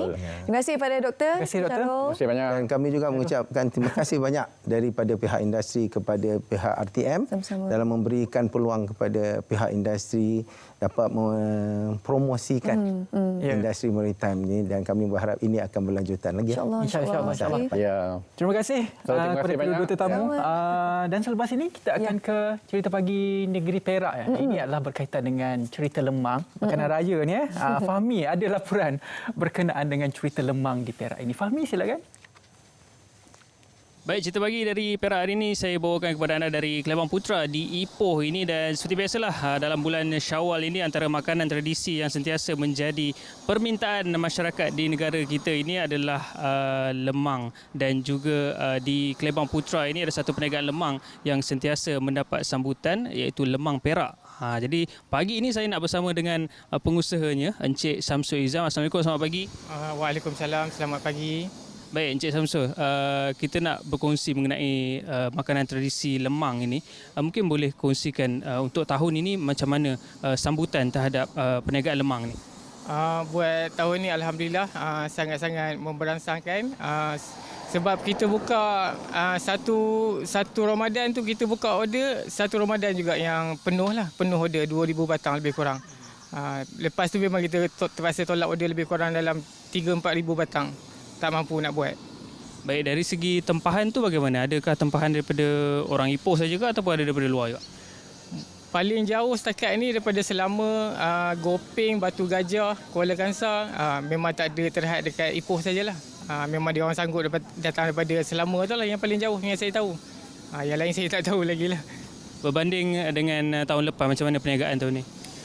Tahun ni memang sangat-sangat, saya tak boleh nak cakap lah, sebab tahun lepas pun satu bulan anggaran lebih kurang 6,000, tapi tahun ni satu minggu saja dah lebih daripada 6,000 batang. Memang sangat tak terduga lah, lebih kurang tu. Baik, dari segi persiapan, kita tahu tadi Cik Samsul cakap sendiri sebelum start Ramadan ni dah tempahan tu dah banyak. Jadi persiapan tu macam mana untuk lebih-lebih lagi mungkin buluh, nak dapatkan buluh itu macam mana? Sebelum Ramadan tu kita memang dah prepare dalam 5,000 ke 6,000 batang buluh. Memang kita dah siap basuh, kita simpan apa semua. Itulah memang kita spare dalam 5,000 ke 6,000 batang dalam masa sebelum 3-4 hari nak puasa tu memang dah ada. Sebab sebelum puasa, sebelum raya pun kita dah bakar seminggu awal. Baik, dan juga di perniagaan ini yang famousnya adalah lemang Perak. Jadi mungkin boleh ceritakan sikit apa itu lemang Perak? Lemang Perak ni dia gabungan tiga perkara, pulut hitam, pulut putih dan jagung. So bila kita combinekan sekali, kita campurkan sekali, maka terhasillah lemang Perak. Itu memang yang paling, tapi dia yang paling susah lah nak buat, dia susah nak masak, tapi dia memang paling sedap lah dekat sini, paling dapat sambutan. Baik, terima kasih Encik Zam. Baik, saya kira setakat itu dulu cerita pagi daripada negeri Perak, dan kepada anda yang menyambut Hari Raya Aidilfitri, selamat Hari Raya Aidilfitri kami ucapkan, dan di musim perayaan ini jaga keselamatan dan juga kesihatan kita. Jadi untuk seketika kita kembali ke studio. Selamat pagi Malaysia. Terima kasih Fahmi. Itu dia cerita pagi dari negeri Perak, lemang ya. Hidangan yang wajib ketika hari raya. Tapi hari raya pada kali ini kita sambut mungkin sedikit berlainan sebab cuaca panas. Sampai 37 darjah Celsius pun ada. Tengok api kat lemang tu pun rasa panas. Sebab kita boleh rasa haba betapa panas like, sekarang. kalau kat telefon dia tulis kan, feels like 40 darjah Celsius. Cukup panas. Kenapa panas? Sebab sekarang ni kita semua sedang mengalami fenomena El Nino. Dan bagaimana sebab El Nino ni boleh memberikan impak kesannya terhadap kesihatan kita juga. Terutamanya musim hari Aidilfitri ini ramai akan keluar pergi beraya kan, berada di atas jalan raya, panas, dehidrasi dan sebagainya. Tapi itu common je, dehidrasi. Tapi lagi mendalam daripada itu apa kita nak kongsikan hari ini bersama penonton. Kita perkenalkan terlebih dahulu dua tetamu di studio kami bawakan, iaitu Dr. Muhammad Ihsan Selamat, pakar perundingan, pensyarah Perubatan Kesihatan Awam, Kesihatan Persekitaran Jabatan Perubatan Kesihatan Awam, Fakulti Perubatan Universiti Teknologi Mara UiTM. Juga kita bawakan Dr. Ahmad Fairuz Jamaluddin, Pengarah Bahagian Sains Atmosfera dan Pembenihan Awan, Jabatan Meteorologi Malaysia. Assalamualaikum dan selamat pagi. Kita mulakan dulu dengan Dr. Fairuz. Setiap harian kita dapat laporan daripada Met Malaysia, bukan sahaja di kaca TV, di radio juga, berkenaan dengan cuaca di Malaysia ini. Apa yang kita perlu faham tentang El Nino itu, terutamanya pada situasi yang kita lalui sekarang? Terima kasih Ridwan dan Syuhada atas jemputan pada pagi ini. Untuk bercerita tentang El Nino, kita perlu faham apa itu El Nino itu sendiri. Secara amnya, El Nino adalah peningkatan suhu permukaan laut di tropika Lautan Pasifik. Kenapa suhu permukaan laut di tropika Lautan Pasifik itu panas? So, secara amnya, secara kebiasaannya, di timur Lautan Pasifik tu dia ada kitaran lautan. So kitaran lautan tu dia akan bergerak daripada bawah laut ke atas permukaan. So ini menyebabkan suhu permukaan laut jadi lebih sejuk. Tetapi semasa El Nino, keadaan ini ataupun kitaran ini tidak ataupun kurang menjadi. So ini menyebabkan suhu permukaan laut di Lautan Pasifik secara amnya menjadi lebih panas. Secara saintifiknya sekarang ni kita dunia menerima orang kata keadaan El Nino secara sederhana. El Nino sebenarnya boleh dikategorikan kepada 4 fasa lah. Yang pertama adalah El Nino lemah, iaitu suhu di permukaan laut tu adalah sekitar 0.5 hingga 1 digri Celsius. El Nino sederhana sekitar 1.0 digri Celsius hingga 1.5 digri Celsius. Yang ketiga adalah El Nino kuat, iaitu 1.5 hingga 2 digri Celsius. Lebih daripada 2 digri Celsius kita panggil dia Super El Nino. So secara amnya negara sekarang mengalami keadaan El Nino sederhana. Impaknya El Nino ni kepada negara kita adalah yang pertama adalah pengurangan jumlah hujan. Ini disebabkan oleh kelembapan daripada lautan tropika tersebut, daripada lautan Pasifik tersebut tidak dapat bergerak masuk ke rantau negara. So kelembapan tu adalah faktor penting untuk membentuk hujan. So kelembapan tu satu faktor daripada lautan Pasifik tu dah kurang. Yang keduanya adalah dari segi peningkatan suhu. So secara amnya macam saya katakan tadi, suhu di lautan Pasifik tu meningkat 0.5 hingga 2 digri Celsius lebih kurang. So maknanya negara kita juga ada possibility untuk peningkatan suhu. So secara amnya peningkatan suhu tersebut, El Nino sederhana ini boleh meningkatkan suhu sekitar 0.5 digri Celsius hingga 1.5 digri Celsius di negara kita. Okey, berbalik pada keadaan sekarang, kita perlu cerita apa jangkaan El Nino tersebut. So secara amnya El Nino ini telah bermula pada Julai 2023. Intensitinya meningkat pada Disember dan Januari 2024. So sekarang ni secara amnya El Nino tu dia semakin melemah dan kita jangka ianya akan bertukar kepada keadaan ENSO neutral pada sekitar April ataupun Mei 2024. And then sebelum dia bertukar kepada kita kata fasa La Nina pula. La Nina ni lebih hujan. So kita jangka fasa La Nina ni akan bermula pada sekitar Ogos atau September lah. So dengan cerita lain, faktor-faktor ini, pengurangan intensiti El Nino ni akan menyebabkan keadaan cuaca panas ataupun jumlah hujan tadi semakin berkurang di rantau kita lah. Semakin beransur-ansur baik, insyaAllah. Adakah kadar kelembapan dalam udara di cuaca kita ini mampu mempengaruhi suhu sesuatu kawasan? Ya, benar. Seperti yang kita perhatikan bahawa keadaan gelombang haba yang seperti kita dapati sekarang, dia sebenarnya ada lebih kepada kawasan Perak, Kedah, Perlis, and then pedalaman Pahang, pedalaman Kelantan. Dia tak berlaku di kawasan pantai. Sebab pantai itu dekat dengan laut. So kelembapan tu dia akan dapat dululah. Dia masuk kelembapan tu dia dapat. Yang kawasan pedalaman ni dia tak dapat kelembapan tu sebenarnya sebab daripada faktor bayu laut. So that's why kita nampak macam keadaan gelombang haba tu, keadaan cuaca panas tu dia lebih tertumpu pada orang kata kawasan pedalaman Semenanjung. Di tengah. Faktor geografi Gunung Ganang tidak membantu untuk kelembapan hujan. sewaktu El Nino? Faktor kelembapan tu lebih pada laut lah. That's why secara amnya kalau macam tahun lepas suhu maksimum dunia adalah 66 darjah Celsius, iaitu di Iran. Ia kawasan dataran, dia tak ada laut.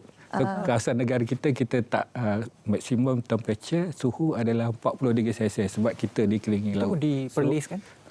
Di Perlis pada tahun 1998. So secara amnya kita insya-Allah tak akan lebih pada tak seperti di Thailand, India ataupun di Iran dan sebagainya di mana suhu dia memang tinggi di kawasan daratan. Kita dikelilingi oleh lautan. Bersyukur kita kan duduk kat garis khatulistiwa dikelilingi laut. El Nino terkesan cuma tak seperti negara lain. Gempa bumi ke apa semua pun tak ada juga, jadi kita kena bersyukur seperak. 37 pun rasa dah cukup panas. Kan? Kita dah cerita berkenaan El Nino. Sekarang tentang aspek kesihatan pula. Bagaimana kalau doktor boleh kongsikan perkara yang orang ramai perlu ambil perhatian apabila El Nino melanda ataupun kesannya dapat dirasai di negara kita ini? Baik, terima kasih Ridwan. Kesan kesihatan dia sebenarnya adalah berkait dengan peningkatan suhu persekitaran. Bila suhu persekitaran meningkat, dia akan mempengaruhi suhu teras badan orang lah. Kan? Seperti yang kita tahu, badan kita ni kebanyakannya ataupun 70% ni terdiri daripada air. Kalau suhu persekitaran meningkat, dia akan menyerap air daripada badan. Badan senang kehilangan air. Jadinya kesannya adalah bila air cepat hilang, fungsi badan tu kebanyakan jadi slow, jadi perlahan. Terutamanya kepada organ-organ yang penting lah. Otak, jantung, buah pinggang, hati, macam tu. Itu kesan dia lah. Tapi kalau tak dijaga boleh bawa kematian kan? Kadang-kadang kita ambil ringan perkara seperti ini doktor. Perkara seperti strok haba seringkali kita kongsikan bersama untuk ambil maklum lah supaya tidak terjadi dan tidak berlaku kematian. Jadi bagaimana kalau doktor boleh kongsikan strok haba ini boleh berlaku disebabkan oleh peningkatan cuaca yang berpunca daripada El Nino?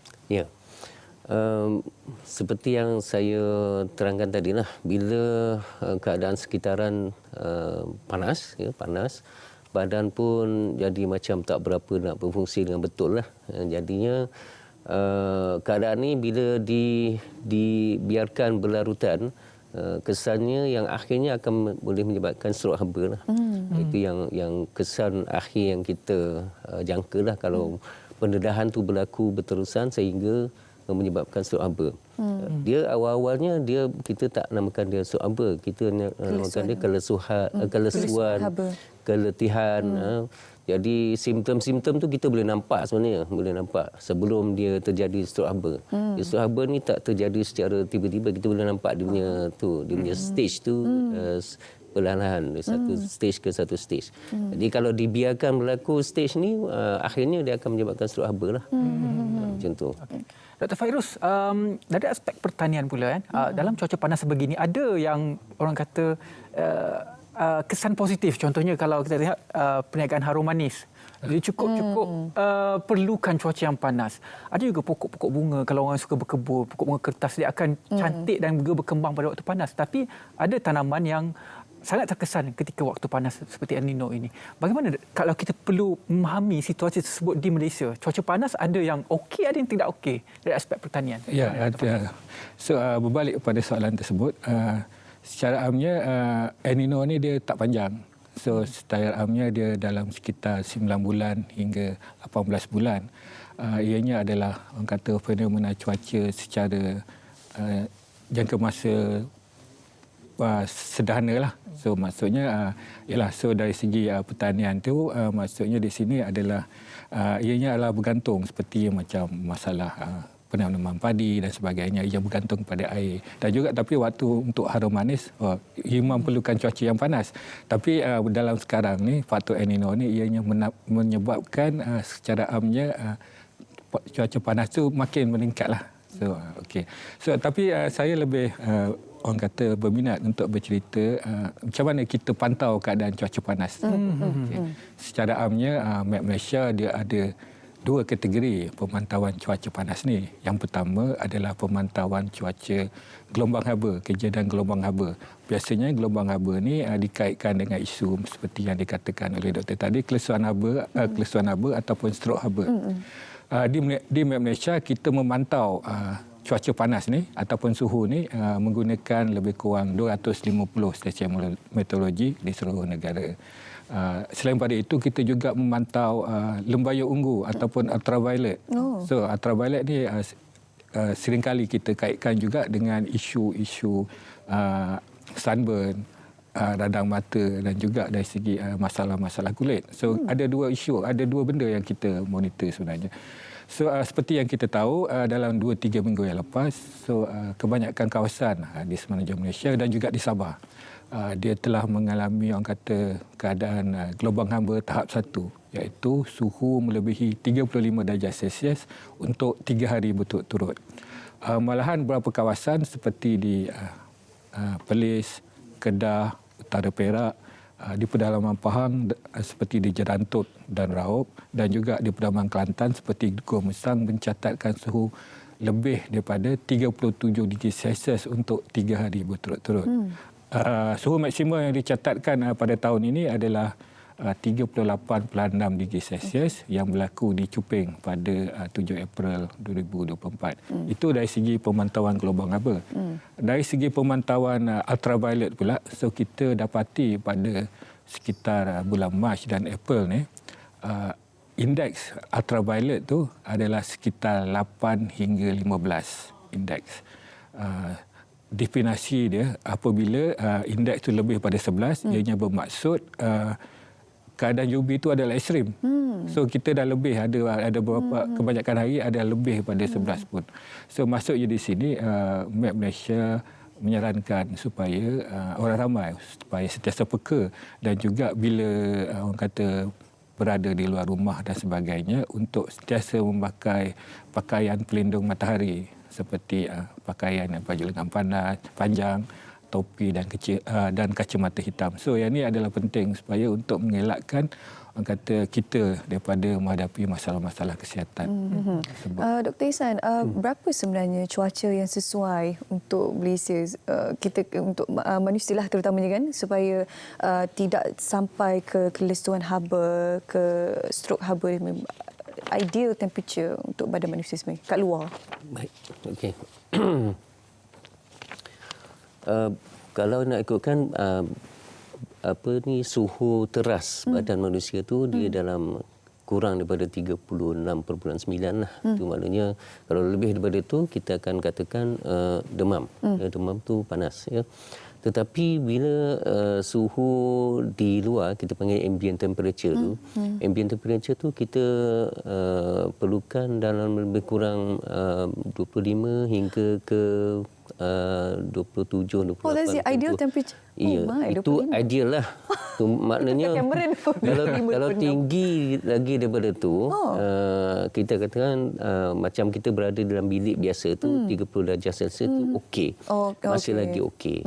Jadinya kita kalau boleh kita nak berada dalam keadaan yang nyaman ya, suhu yang tak berapa panas dan tak berapa sejuk.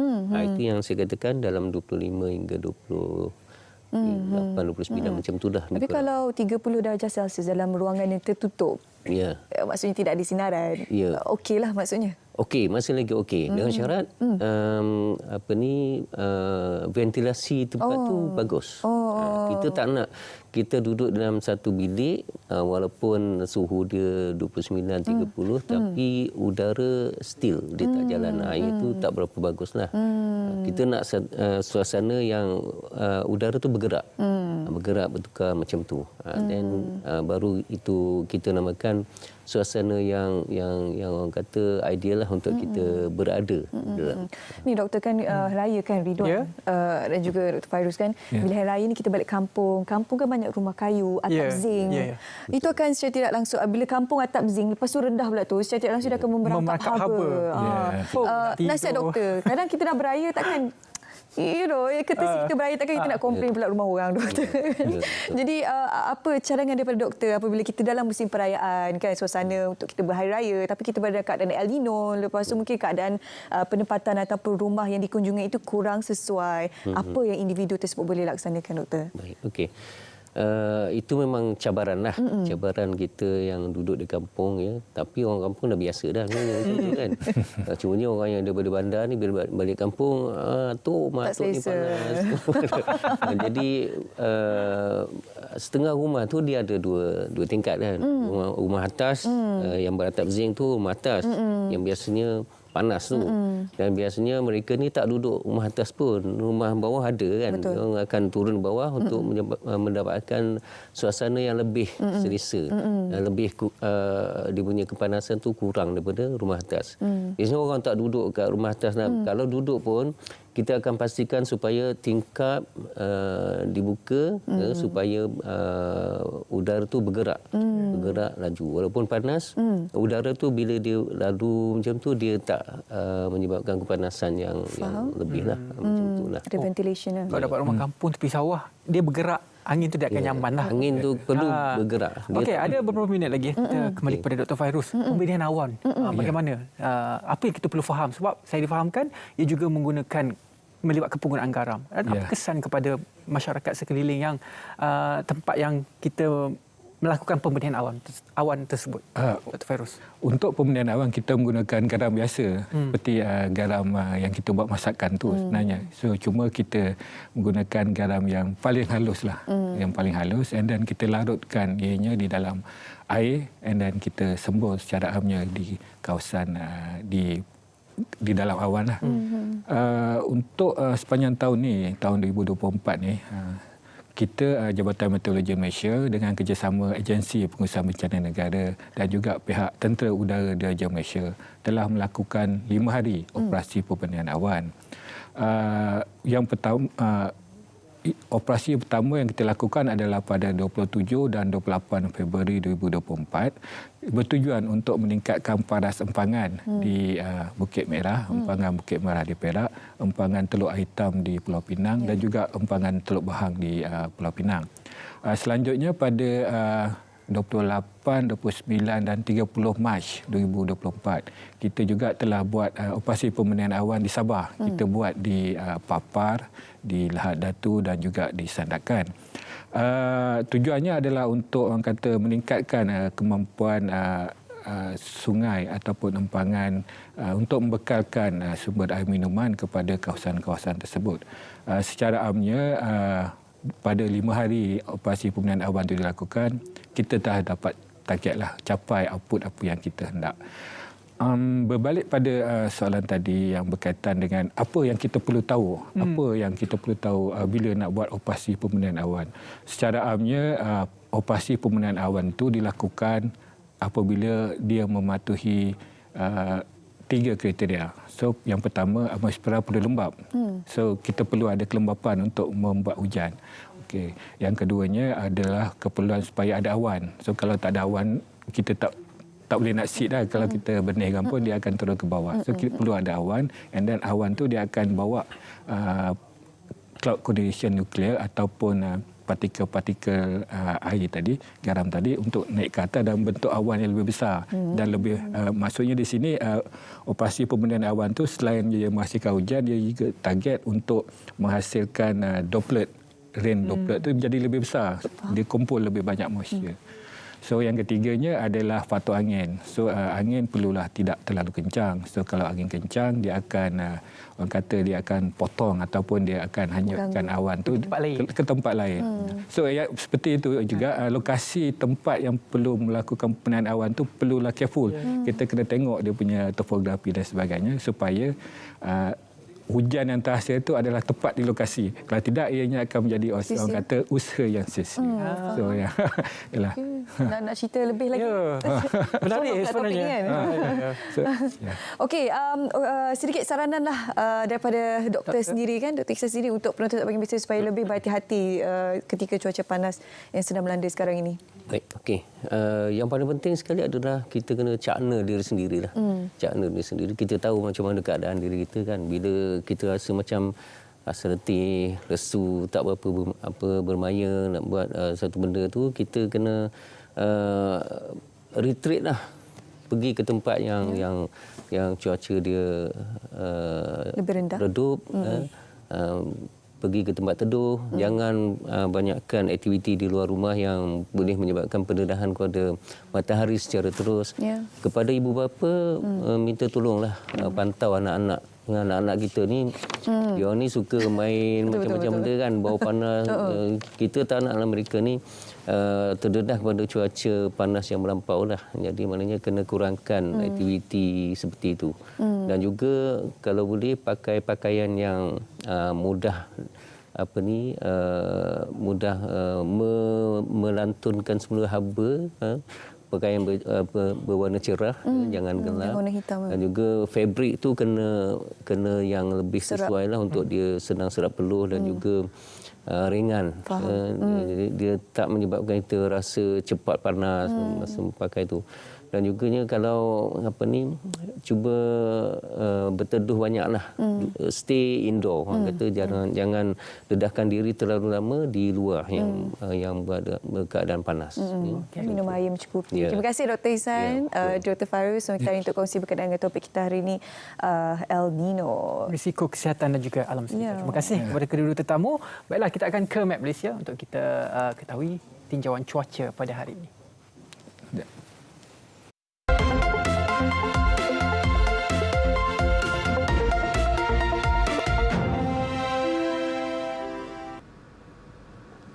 Assalamualaikum dan salam Malaysia Madani. Kita mulakan laporan cuaca pada pagi ini dengan melihat terlebih dahulu pada paparan imej carta angin semasa, di mana diperhatikan keadaan angin di rantau negara kini lebih dipengaruhi oleh angin dari arah timuran yang secara lazimnya boleh memberikan kesan keadaan hujan, terutamanya melibatkan kawasan pinggiran pantai, negeri-negeri di sekitar bahagian pantai timur semenanjung pada waktu pagi sehingga kelewat pagi. Dan hal ini juga dapat kita lihat melalui paparan imej kemeradar yang terkini, di mana diperhatikan keadaan hujan ketika ini dicerap sedang berlaku melibatkan kawasan pesisir pantai negeri Terengganu, Pahang dan juga timur negeri Johor, di mana kelompok awan membawa hujan ini dijangka berpotensi untuk bergerak memasuki kawasan daratan dalam tempoh sedikit masa sahaja lagi. Lain-lain kawasan di semenanjung Malaysia pula ketika ini berada dalam keadaan cuaca cerah. Di negeri Sabah dan juga Sarawak pula diperhatikan keadaan hujan lebat beserta debut petir masih lagi sedang berlaku, terutamanya di sekitar bahagian Bintulu, Miri dan juga Kapit yang dijangkakan akan beransur reda sebelum ianya bergerak keluar ke kawasan perairan menjelang lewat pagi nanti. Sementara itu di negeri Sabah keadaan cuaca adalah cerah yang dijangkakan berpotensi untuk cerah sehingga ke lewat pagi nanti juga. Bagi ramalan cuaca pada petang nanti, Jabatan Meteorologi Malaysia masih lagi menjangkakan keadaan hujan lebat beserta petir berpotensi untuk berlaku, terutamanya di sekitar bahagian pedalaman pantai barat semenanjung, iaitu melibatkan negeri Perak, Selangor, wilayah Persekutuan Kuala Lumpur, Negeri Sembilan, Melaka dan juga barat negeri Johor. Dan hujan beserta petir juga turut dijangka berpotensi untuk berlaku di sekitar negeri Pahang dan juga pedalaman negeri Terengganu menjelang petang nanti. Bagi negeri Sabah dan juga Sarawak pula, keadaan cuaca lembap masih lagi berpotensi untuk berlaku, terutamanya di sekitar bahagian pedalaman dan juga tengah negeri Sarawak serta di sekitar bahagian utara negeri Sarawak pada petang nanti. Bagi negeri Sabah, keadaan cuaca lembap dijangka berpotensi untuk berlaku melibatkan bahagian pedalaman, pantai barat dan juga sandakan negeri Sabah pada petang nanti. Baik, ini sahaja ramalan cuaca yang dapat saya kongsikan pada pagi ini. Untuk mendapatkan maklumat cuaca yang lebih terperinci, anda boleh layari laman sesawang kami di www.met.gov.my atau menerusi laman sosial media kami seperti yang telah tertera di sini. Sekian dahulu dari Jabatan Meteorologi Malaysia, saya Atikah Marzia. Assalamualaikum dan salam sejahtera.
Baiklah, berbaki 30 minit lagi dalam Selamat Pagi Malaysia untuk edisi hari ini 6 Syawal 1445 Hijrah, dan kali ini kita akan bawakan topik kepada anda semua berkaitan dengan satu inisiatif yang telah pun dilaksanakan oleh Puspakom pada Januari tahun ini, iaitu Allowance Tambahan Pemeriksa Kenderaan ataupun VE, Vehicle Examiner. Hari ini saya sangat berbesar hati bersama dengan Encik Mahmud Razak Bahman, Ketua Pegawai Eksekutif Puspakom, untuk memberikan penerangan berkenaan dengan Allowance Tambahan Pemeriksa Kenderaan.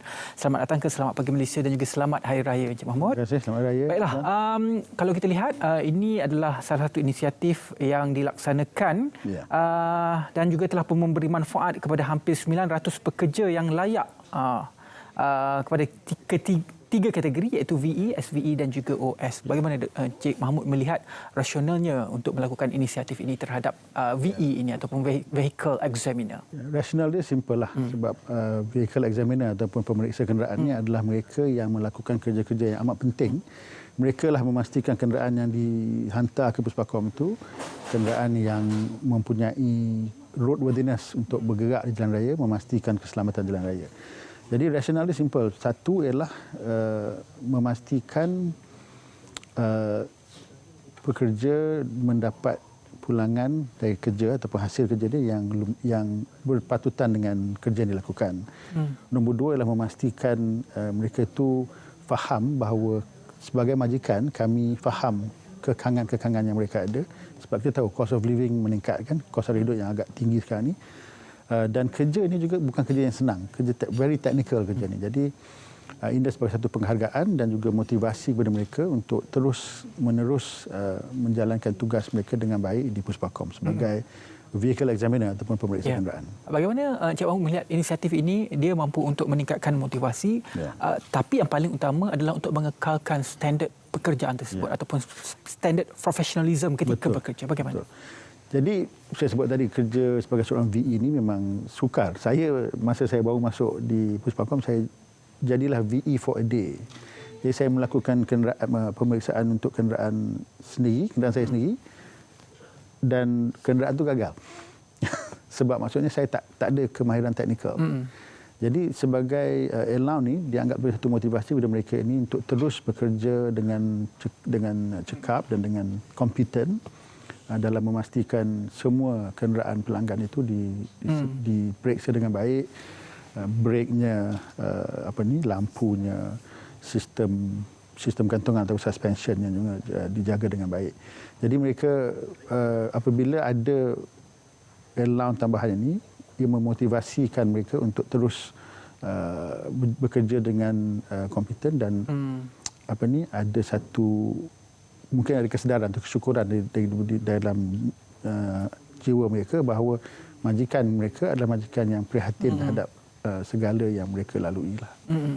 Dan untuk menjadi seorang VE ataupun Vehicle Examiner ini, mereka memerlukan sijil kemahiran ataupun diploma pun juga boleh. Apakah ciri-ciri yang dilihat oleh Puspakom sehingga mereka layak untuk menjadi VE ini di Puspakom?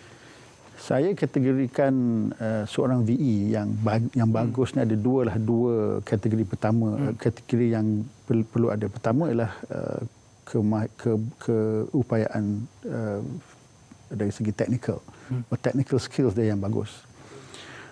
Dia ada sijil kemahiran ataupun diploma dalam bidang kejuruteraan ataupun memeriksa kenderaan, dan mereka mempunyai satu tahap kesabaran dan attention to detail itu pentinglah.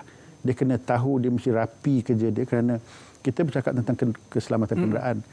Dan kenderaan yang diwajibkan adalah kenderaan awam, iaitu bas, teksi dan juga lori. Kan? Jadi itu kategori pertama, iaitu kemahiran teknikal. Yang keduanya adalah integriti dan kesabaran.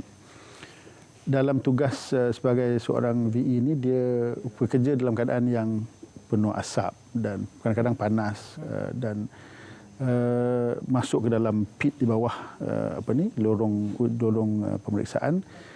Dia boleh dikatakan kategori 4D lah, dangerous, dirty, demanding dan perlu ada kesabaran yang tinggi dalam melakukan kerja ni. Dan integriti itu juga satu yang amat penting, kerana ada je orang yang mungkin sanggup nak membuat pegawai yang tidak berintegriti dalam memastikan kenderaan mereka lulus. Kan? Jadi kalau ada integriti, ada iman yang kuat, maka mereka ni boleh menjadi seorang VE yang begitu baik dan kompeten dalam Puspakom lah. Cukup penting sebab ia melibatkan nyawa manusia yang bawa kenderaan tersebut. Dan juga saya difahamkan interview akan dijalankan secara berkala untuk mencari VE yang kompeten ini masuk Puspakom. Bagaimana? Saya sebut Ridwan tadi, kita off air tadi, bahawa kita sentiasa mencari VE yang baru. Ada kekosongan, sentiasa ada kekosongan. Jadi salah satu harapan kita adalah dengan adanya allowance baru yang bermula Januari lalu, kita akan menarik kaki tangan baru ke dalam Puspakom. Dan setiap Rabu kita ada walk-in interview di semua cawangan kita kepada mereka yang berminat untuk menjadi vehicle examiner di Puspakom. Jadi yang sebut tadi lah, mereka yang ada kemahiran teknikal dan ada kesabaran dan attention to detail yang tinggi dalam melakukan kerja-kerja seperti inilah. VE ini saya sebutkan tadi dia penting kerana dia memastikan kenderaan yang berada di jalan raya selamat dan boleh dipandu dengan selamat juga. So, saya sebutkan kepada ramai kaki tangan saya, semua kaki tangan saya, bahawa ada 3 sebab Puspakom ini wujud. Pertama ialah untuk memastikan ekonomi syarikat anda, perniagaan anda berterusan dan ekonomi negara terus berterusan. Kerana tanpa sijil daripada Puspakom, kenderaan perdagangan tidak boleh bergerak. Jadi dengan adanya Puspakom, kita memastikan kesinambungan perniagaan anda dan juga ekonomi negara. Kedua ialah kita ada ataupun wujud untuk memastikan persekitaran udara yang lebih baik. Kerana antara tugas-tugas VE itulah memastikan emission asap kenderaan itu menepati piawaian Jabatan Alam Sekitar. Jadi salah satu sebab kedua adanya wujudnya Puspakom adalah memastikan kualiti udara yang baik di negara kita. Maknanya kesihatan anda semualah, Ridwan, adik-beradik dan keluarga masing-masing.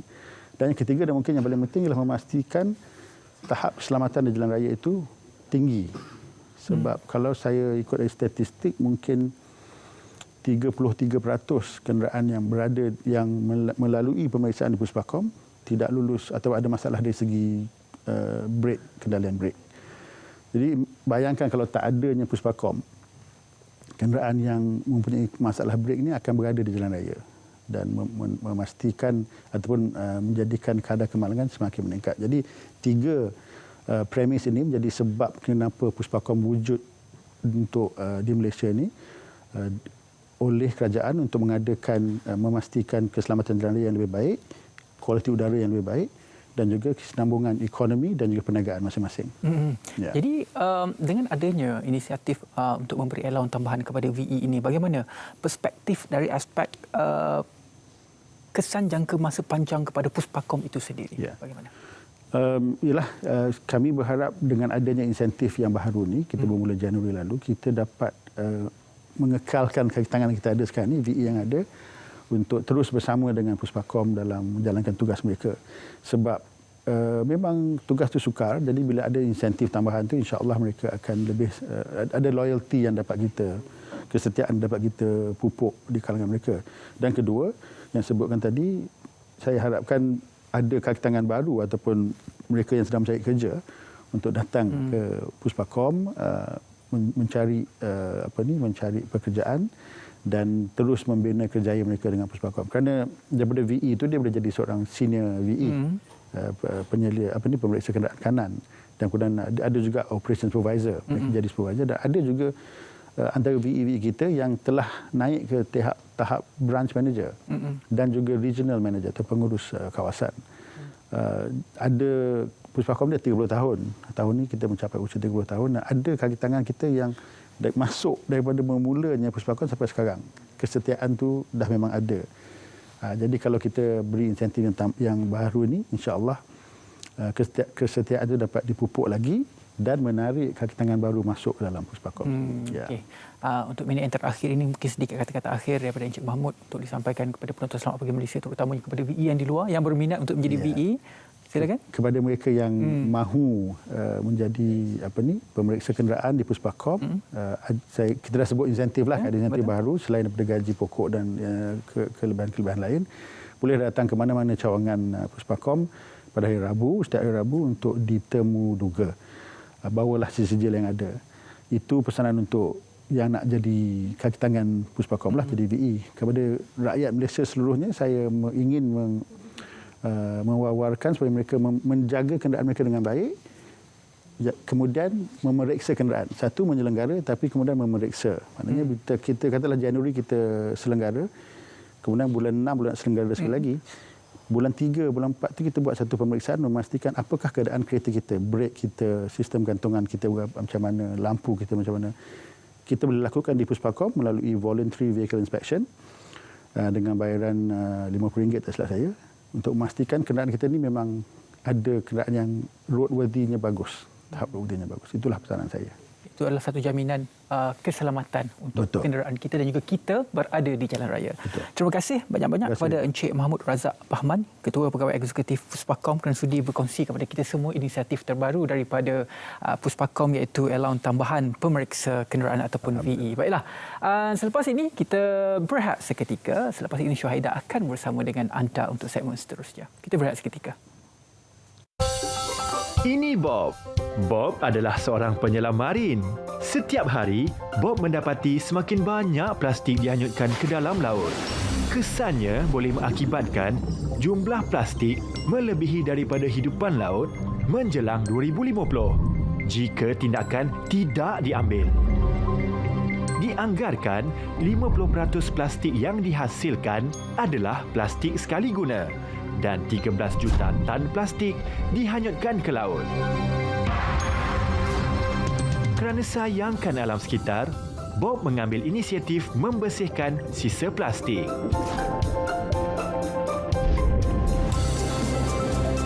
Kita semua boleh memainkan peranan dalam menjaga alam sekitar. Hindari plastik sekali guna. Untuk maklumat lanjut, sila layari laman sesawang berikut.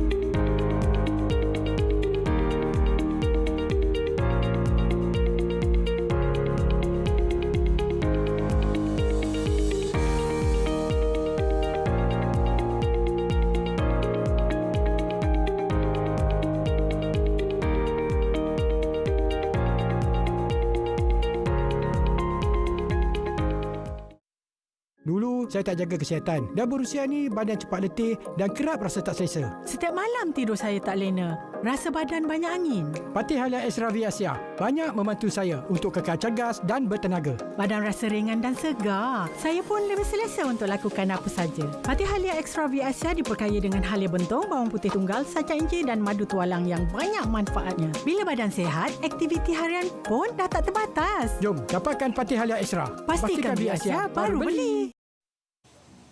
Baiklah, badan yang lebih sihat bersama dengan V Asia. Kita tentu saja bersama dengan pengasas V Asia iaitu Dato' Azim Muhammad Razi. Assalamualaikum Dato'. Selamat pagi. Selamat pagi. Sihat tu? Sihat, Alhamdulillah. Selamat Raya. Selamat Raya. Okey, kita nak cerita hari ini berkenaan dengan produk daripada V Asia. Silakan Dato'. Okay, terima kasih Syul. Assalamualaikum dan salam sejahtera kepada seluruh penonton sahabat Malaysia. Selamat Hari Raya ke-6, 6 Syawal hari ini. Alhamdulillah, rata-rata pengguna-pengguna V Asia yang saya jumpa masa rumah terbuka yang lepas Raya sangat-sangat puas hati Syul. Dan sebenarnya saya hari ini dekat Selamat Pagi Malaysia nak berkongsi kebaikan rangkaian produk V Asia lagi Syul.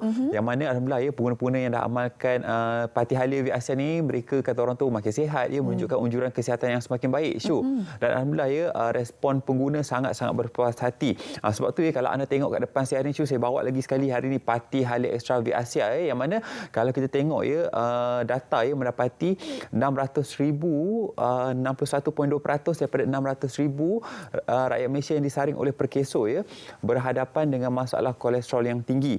Daripada jumlah tu kalau kita tengok 42% berhadapan dengan masalah obesiti, lepas tu 14.1% berhadapan dengan masalah darah tinggi dan juga 42.1% berhadapan dengan masalah diabetik. Yang mana saya kira perkara ni sangat-sangat membimbangkan unjuran kesihatan yang tak baik. Dan kalau kita tengok juga yang mana saban tahun ramai antara kita berhadapan dengan penyakit berangkai yang mana kalau kita tengok masalah darah tinggi, kecil manis kesemuanya sangat-sangat berisiko tinggi boleh mendatangkan ancaman kepada kesihatan tubuh badan.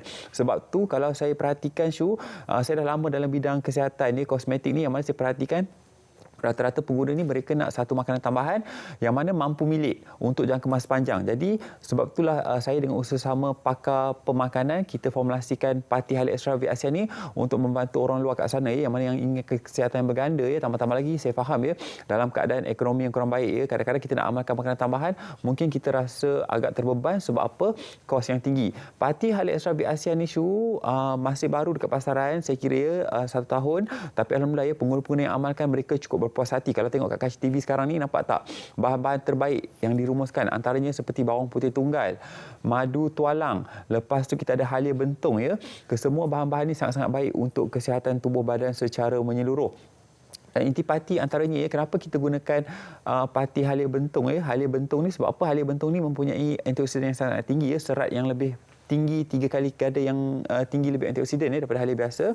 Kemudian juga dalam ni kalau kita tengok ada madu tualang. Madu tualang sangat baik untuk kesihatan tubuh badan dan juga kita menggunakan khasiat daripada bawang putih tunggal yang mana bawang putih tunggal ni adalah sejenis bawang yang mana mempunyai 20 senyawa fenolik berbanding dengan bawang biasa. Sebab tu saya katakan kalau anda amalkan Pati Halia Extra V ASEAN ni seawal pengambilan ada antara tanda-tanda simptom yang sangat-sangat positif. Antaranya kita kerap sendawa, kerap buang angin Dan kalau tengok kat depan saya ni Pati Halia Extra V ASEAN ni memang sangat-sangat mampu milik harga dia RM65. Daripada segi kepekatan saya nak cakap kepada anda semua Kalau tengok jus halia lain kat pasaran mungkin agak sedikit cair tapi Pati Halia Extra V ASEAN ni lebih pekat. Nampak tak tekstur dia yang mana berbeza dengan jus-jus lain kat pasaran. Pengambilan sangat-sangat mudah. Satu hari 15 hingga 30 ml dah mencukupi Seawal pengambilan seperti mana saya katakan pengguna-pengguna biasanya mereka akan kerap buang angin kerap sendawa Ini juga antara tanda-tanda yang positif. Seterusnya juga kalau diperhatikan antara kelebihan lain yang mana seawal 4 hingga 8 jam akan lebih lawas pembuangan kita lebih lawas, secara tak langsung juga dapat membantu mendapatkan berat badan yang lebih seimbang Kadang-kadang ramai antara kita bila dah beraya ni kita makan macam-macam makanan makan makanan yang kata orang tu berisiko tinggi untuk dapat kolesterol yang berlebihan. Sebab tu pemakanan tambahan seperti Pati Halia Extra V ASEAN sangat penting untuk membantu anda meningkatkan balik mutu, tahap dan juga taraf kesihatan. Sebab apa manfaat halia ni banyak sangat manfaat dia. Antaranya seperti dapat membantu mengurangkan paras kolesterol yang berlebihan bersifat anti radang. Dan kalau tengok dekat Kaca TV seperti saya katakan juga dalam ni juga ada sakat inci yang mana sakat inci ni kaya dengan omega 3, 6 dan juga 9 sangat-sangat baik bertindak sebagai anti radang ataupun anti kanser yang mana saya kira ramai antara kita disebabkan oleh masalah kesihatan kadang-kadang kita ada pergerakan yang terbatas. Sebab tu kalau pengambilan Pati Halia Extra V ASEAN ni pengguna-pengguna yang dah amalkan mereka cukup berpuas hati, rasa lebih cergas, lebih bertenaga seawal pengambilan. Dan juga apa yang istimewanya dalam ni juga dapat membantu ada 6 gingerol yang mana kita tahu 6 gingerol ni seperti bahan terbaik komponen terbaik dalam halia bentung bertindak sebagai anti kanser sangat baik untuk kesihatan tubuh badan. Dan cara pengambilan Pati Halia Extra V ASEAN ni saya sangat cadangkan anda amalkan waktu malam sebelum tidur ataupun waktu pagi kalau kita bangun inginkan tenaga tambahan boleh terus amalkan Pati Halia Extra V ASEAN ni. Pengambilan 15 hingga 30 ml dah mencukupi tu dia sebenarnya. Okey, baik, kita juga hari ini ada lagi produk lain yang dikongsikan itu Platinum Drink ni. Cantik betul-betul Dato' Betul. Ni saya untuk apa ni? Okey, yang mana kalau kita amalkan Pati Halia Extra V ASEAN ni waktu malam satu lagi makanan tambahan yang saya bawa juga hari ini adalah Platinum Drink V ASEAN. Platinum Drink V ASEAN ni sebenarnya minuman tambahan untuk membekal nutrisi dan juga vitamin. Yang mana dalam Platinum Drink ni apa yang istimewanya dalam ni ada beberapa komponen makanan yang tinggi antioksidan seperti buah mangkuk beri. Buah mangkuk beri ni mengikut kajian tinggi dengan antioksidan yang mana ianya merupakan buah yang mempunyai kadar antioksidan yang paling tinggi sekali berbanding dengan buah-buahan lain. Jadi kalau anda amalkan platinum drink ni sebagai sumber vitamin dan nutrisi ya, yang mana seawal pengambilan dia, kalau waktu pagi kita minum rasa lebih bertenaga. Sebab apa? Ada vitamin tambahan. Dan istimewanya dalam platinum drink ni ada shark cartilage ataupun tulang rawan ikan hiu yang mana dalam shark cartilage ni sangat baik, dapat membantu ada glukosamin secara semula jadi dapat membantu meningkatkan penyerapan nutrien baik untuk kesihatan sendi dan juga lutut. Seterusnya kalau tengok platinum drink ni ada 99 bahan-bahan terbaik yang mana kita rumuskan dalam seperti daun rama, kayu manis, delima, buah tin pemakanan sunnah. Saya kira kesemuanya sangat-sangat baik untuk kesihatan tubuh badan sebagai sumber vitamin dan juga nutrisi. Yang mana kalau anda nak amalkan platinum drink ni waktu pagi dan juga waktu malam boleh amalkan Pati Halid Extra Biasa ni, yang mana saya kira kombinasi keduanya sangat-sangat membantu. Dan kalau wanita dalam pantang kadang-kadang biasanya mereka akan rasa letih, tak bermaya yang mana pengambilan makanan yang tinggi antioksidan ni sangat-sangat baik. Dan sebenarnya platinum drink ni saya sangat syorkan untuk semua peringkat umur. Termasuklah kata orang tu bukan je wanita dalam pantang, tapi anak-anak kita yang masih bersekolah pun boleh amalkan juga yang mana badan rasa lebih cergas, bertenaga untuk kesihatan tubuh badan sebab apa dalam ni ada sumber vitamin dan juga nutrisi seperti mana saya katakan tadi, kita gunakan bahan-bahan yang terbaik dalam ni seperti ekstrak makuberry Makuberry ni kalau kita ikut kajian oleh masyarakat Mapuche di Amerika Selatan khasiatnya sangat-sangat baik untuk kesihatan tubuh badan dan mereka percaya mempunyai nilai perubatan yang sangat-sangat tinggi Dan dekat tangan sini kalau tengok bahan-bahan ni semua kita rumuskan dalam platinum drink yang mana ada blueberry, buah delima, acai berry dan juga buah makuberry Buah makuberry ni kalau tengok kadar antioksidan dia paling tinggi berbanding dengan buah-buahan lain. Dan juga kenapa kita gunakan acai berry? Acai berry sangat baik dapat membantu menetralkan paras gula yang berlebihan dalam tubuh badan. Kemudian juga kaya dengan omega 3, 6 dan juga 9 Saya kira rumusan superfruits ni sangat penting untuk kesihatan tubuh badan. Seperti yang saya katakan tadi, kesihatan yang baik bermula daripada pemakanan kita sendiri. Jadi jangan lupa untuk anda yang kata orang tu nak tingkatkan kesihatan tubuh badan, boleh dapatkan platinum drink VSL juga Dan juga secara ringkasnya hari ini bagi anda yang mungkin nak informasi lebih lanjut, jangan lupa boleh dapatkan di toko-toko jamu berhampiran, boleh buat belian di jombai.my ataupun mungkin anda yang nak konsultasi secara percuma boleh hubungi hotline kami 1800 88 3990 seperti tertera di kaca TV. Dan promosi hari ini saya nak buat promosi untuk anda yang nak buat belian Pati Halid Extra V Asia ni, yang mana 2 botol Pati Halid Extra V Asia ni kita bagi percuma hari ini. Lotion panas asli yang sebelah kiri saya ni. Lotion panas asli ni harga dia RM28, tapi promosi untuk anda yang beli hari ini kita buat promosi 2 botol Pati Halid Extra V Asia dengan lotion panas asli hanya RM100 sahaja. Boleh WhatsApp hanya untuk 40 pembeli terawal. Yang mana lotion panas asli ni adalah lotion urutan luaran Kalau biasanya kadang-kadang kita longgar-longgar badan kebas kaki dan sebagainya disebabkan oleh kata orang tu masalah kesihatan ataupun mungkin anda yang ada masalah kata orang tu selulit ataupun kadang-kadang ketika datang bulan tak selesa dan sebagainya, nak gunakan lotion urutan, boleh dapatkan lotion panas asli ni sangat-sangat baik untuk kata orang tu nak mengurangkan rekahan, stretch mark dan sebagainya. Kalau tengok lotion panas asli ni kat Kaca TV herba-herba dia ada 7 herba yang sangat-sangat baik untuk kesihatan tubuh badan. Hanya sapu je kita sertakan urutan ringkas sangat-sangat baik untuk kesihatan tubuh badan. Dan seperti mana kita ketahui manfaat halia sendiri tu sangat-sangat baik sebab tu kita rumuskan khasiat halia juga dalam lotion panas asli ni. Dan berbalik kepada Pati Halid Extra V Asia ni tadi kata orang tu pengguna-pengguna ada yang dah mula bertanya WhatsApp ketanya kami agak sesak. Yang mana kalau kita tengok halia ni sangat-sangat baik untuk kesihatan tubuh badan, dapat membantu mengurangkan kata orang tu kalau wanita dalam pantang ataupun kata orang tu wanita yang datang bulan biasanya masalah segugut period pain sangat teruk jadi pengambilan Pati Halid Extra V Asia ni dapat membantu juga mengurangkan masalah tersebut. Lelaki yang berusia 40 tahun ke atas tenaga yang semakin lesu, lemah dan sebagainya, pengambilan Pati Halid Extra V Asia ni sangat baik sebab apa halia ni dapat membantu melancarkan peredaran darah ke seluruh badan, dapat membantu juga anda kata orang tu lelaki dalaman lebih baik kemudian juga bersifat anti kanser, anti radang dan juga melegakan loya seterusnya.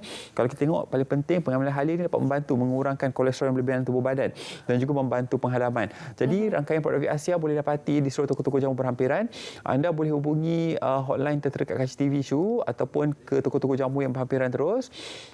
Untuk informasi lebih lanjut boleh hubungi online kami 1800 88 3990. Jangan lupa scan QR code dekat Kaca TV sekarang ni, TikTok Dato' Azril V Asia, follow Dato' Azril V Asia di TikTok yang mana banyak perkongsian-perkongsian menarik saya nak kongsikan dengan pengguna-pengguna yang mana yang inginkan kesihatan yang berganda dan juga kata orang tu lepas raya ni kadang-kadang kita mungkin nak kembalikan kesihatan tubuh badan dan makan macam-macam makanan berlebihan. dan juga dengan pembelian rangkaian produk V-Asia, kita juga turut salurkan kepada Yayasan V-Asia untuk membangunkan mereka yang memerlukan. Untuk membuat sumbangan juga boleh scan QR code seperti tertera kat KCTV. Jadi promosi hari ni Syu yang mana yang nak kesihatan berganda yang dapatkan parti Highlight Extra V-Asia ni, parti Highlight Extra V-Asia ni satu botol RM65. Dua botol ni kita buat promosi RM100 termasuk percuma pengantaran dan juga percuma lotion panas asli. Platinum drink ni kalau di toko-toko jamu RM99 dia. Promosi untuk anda yang nak beli Platinum drink RM70 saja Syu. Jadi ke semua produk hari ni anda boleh dapatkan pada harga diskaun RM170. WhatsApp ke talian kami sekarang 019-244-4492. Saya ulang balik 019-244-4492 Syu. Okey, baik, terima kasih Dato' Azriel, Kepala Cegahan Sihat bersama V-Asia boleh hubungi talian tertera untuk mendapatkan promosi produk yang dikongsikan seketika tadi. Terima kasih sekali lagi Dr. Azriel. Selamat Raya. Selamat Raya. Betul. Okey, kita nak break seketika, kembali selepas ini. Jangan ke mana-mana. Bijak labur hidup makmur. Semua mahu kaya, tapi jangan salah langkahnya. Jika terpedaya hidup sengsara, macam-macam skim yang ada mesti faham mana dilabur. Lesen SC pastikan ada, silap labur, duit lebur. Ingin tahu produk sah yang ada, laman web Investmart jawapannya. Pesanan ini dibawakan oleh Suruhanjaya Security Malaysia.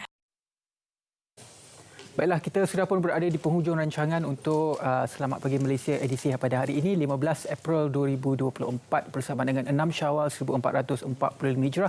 Terima kasih banyak-banyak kerana sudi bersama dengan kami. Okey, kita sudah pun berbicara daripada saat jam 8 pagi tadi. Anda boleh teruskan kesihatan anda bersama dengan TV1. Ada banyak lagi program yang menarik yang kita bawakan untuk anda selepas ini. Dan pasti kita sekarang ini dalam sedang menyambut perayaan Hari Aidilfitri. Jangan lupa juga untuk panjatkan doa ke Ilahi untuk mereka yang berada di Gaza terutamanya dan juga konflik yang berlaku antara Iran dan juga Israel di Asia Barat.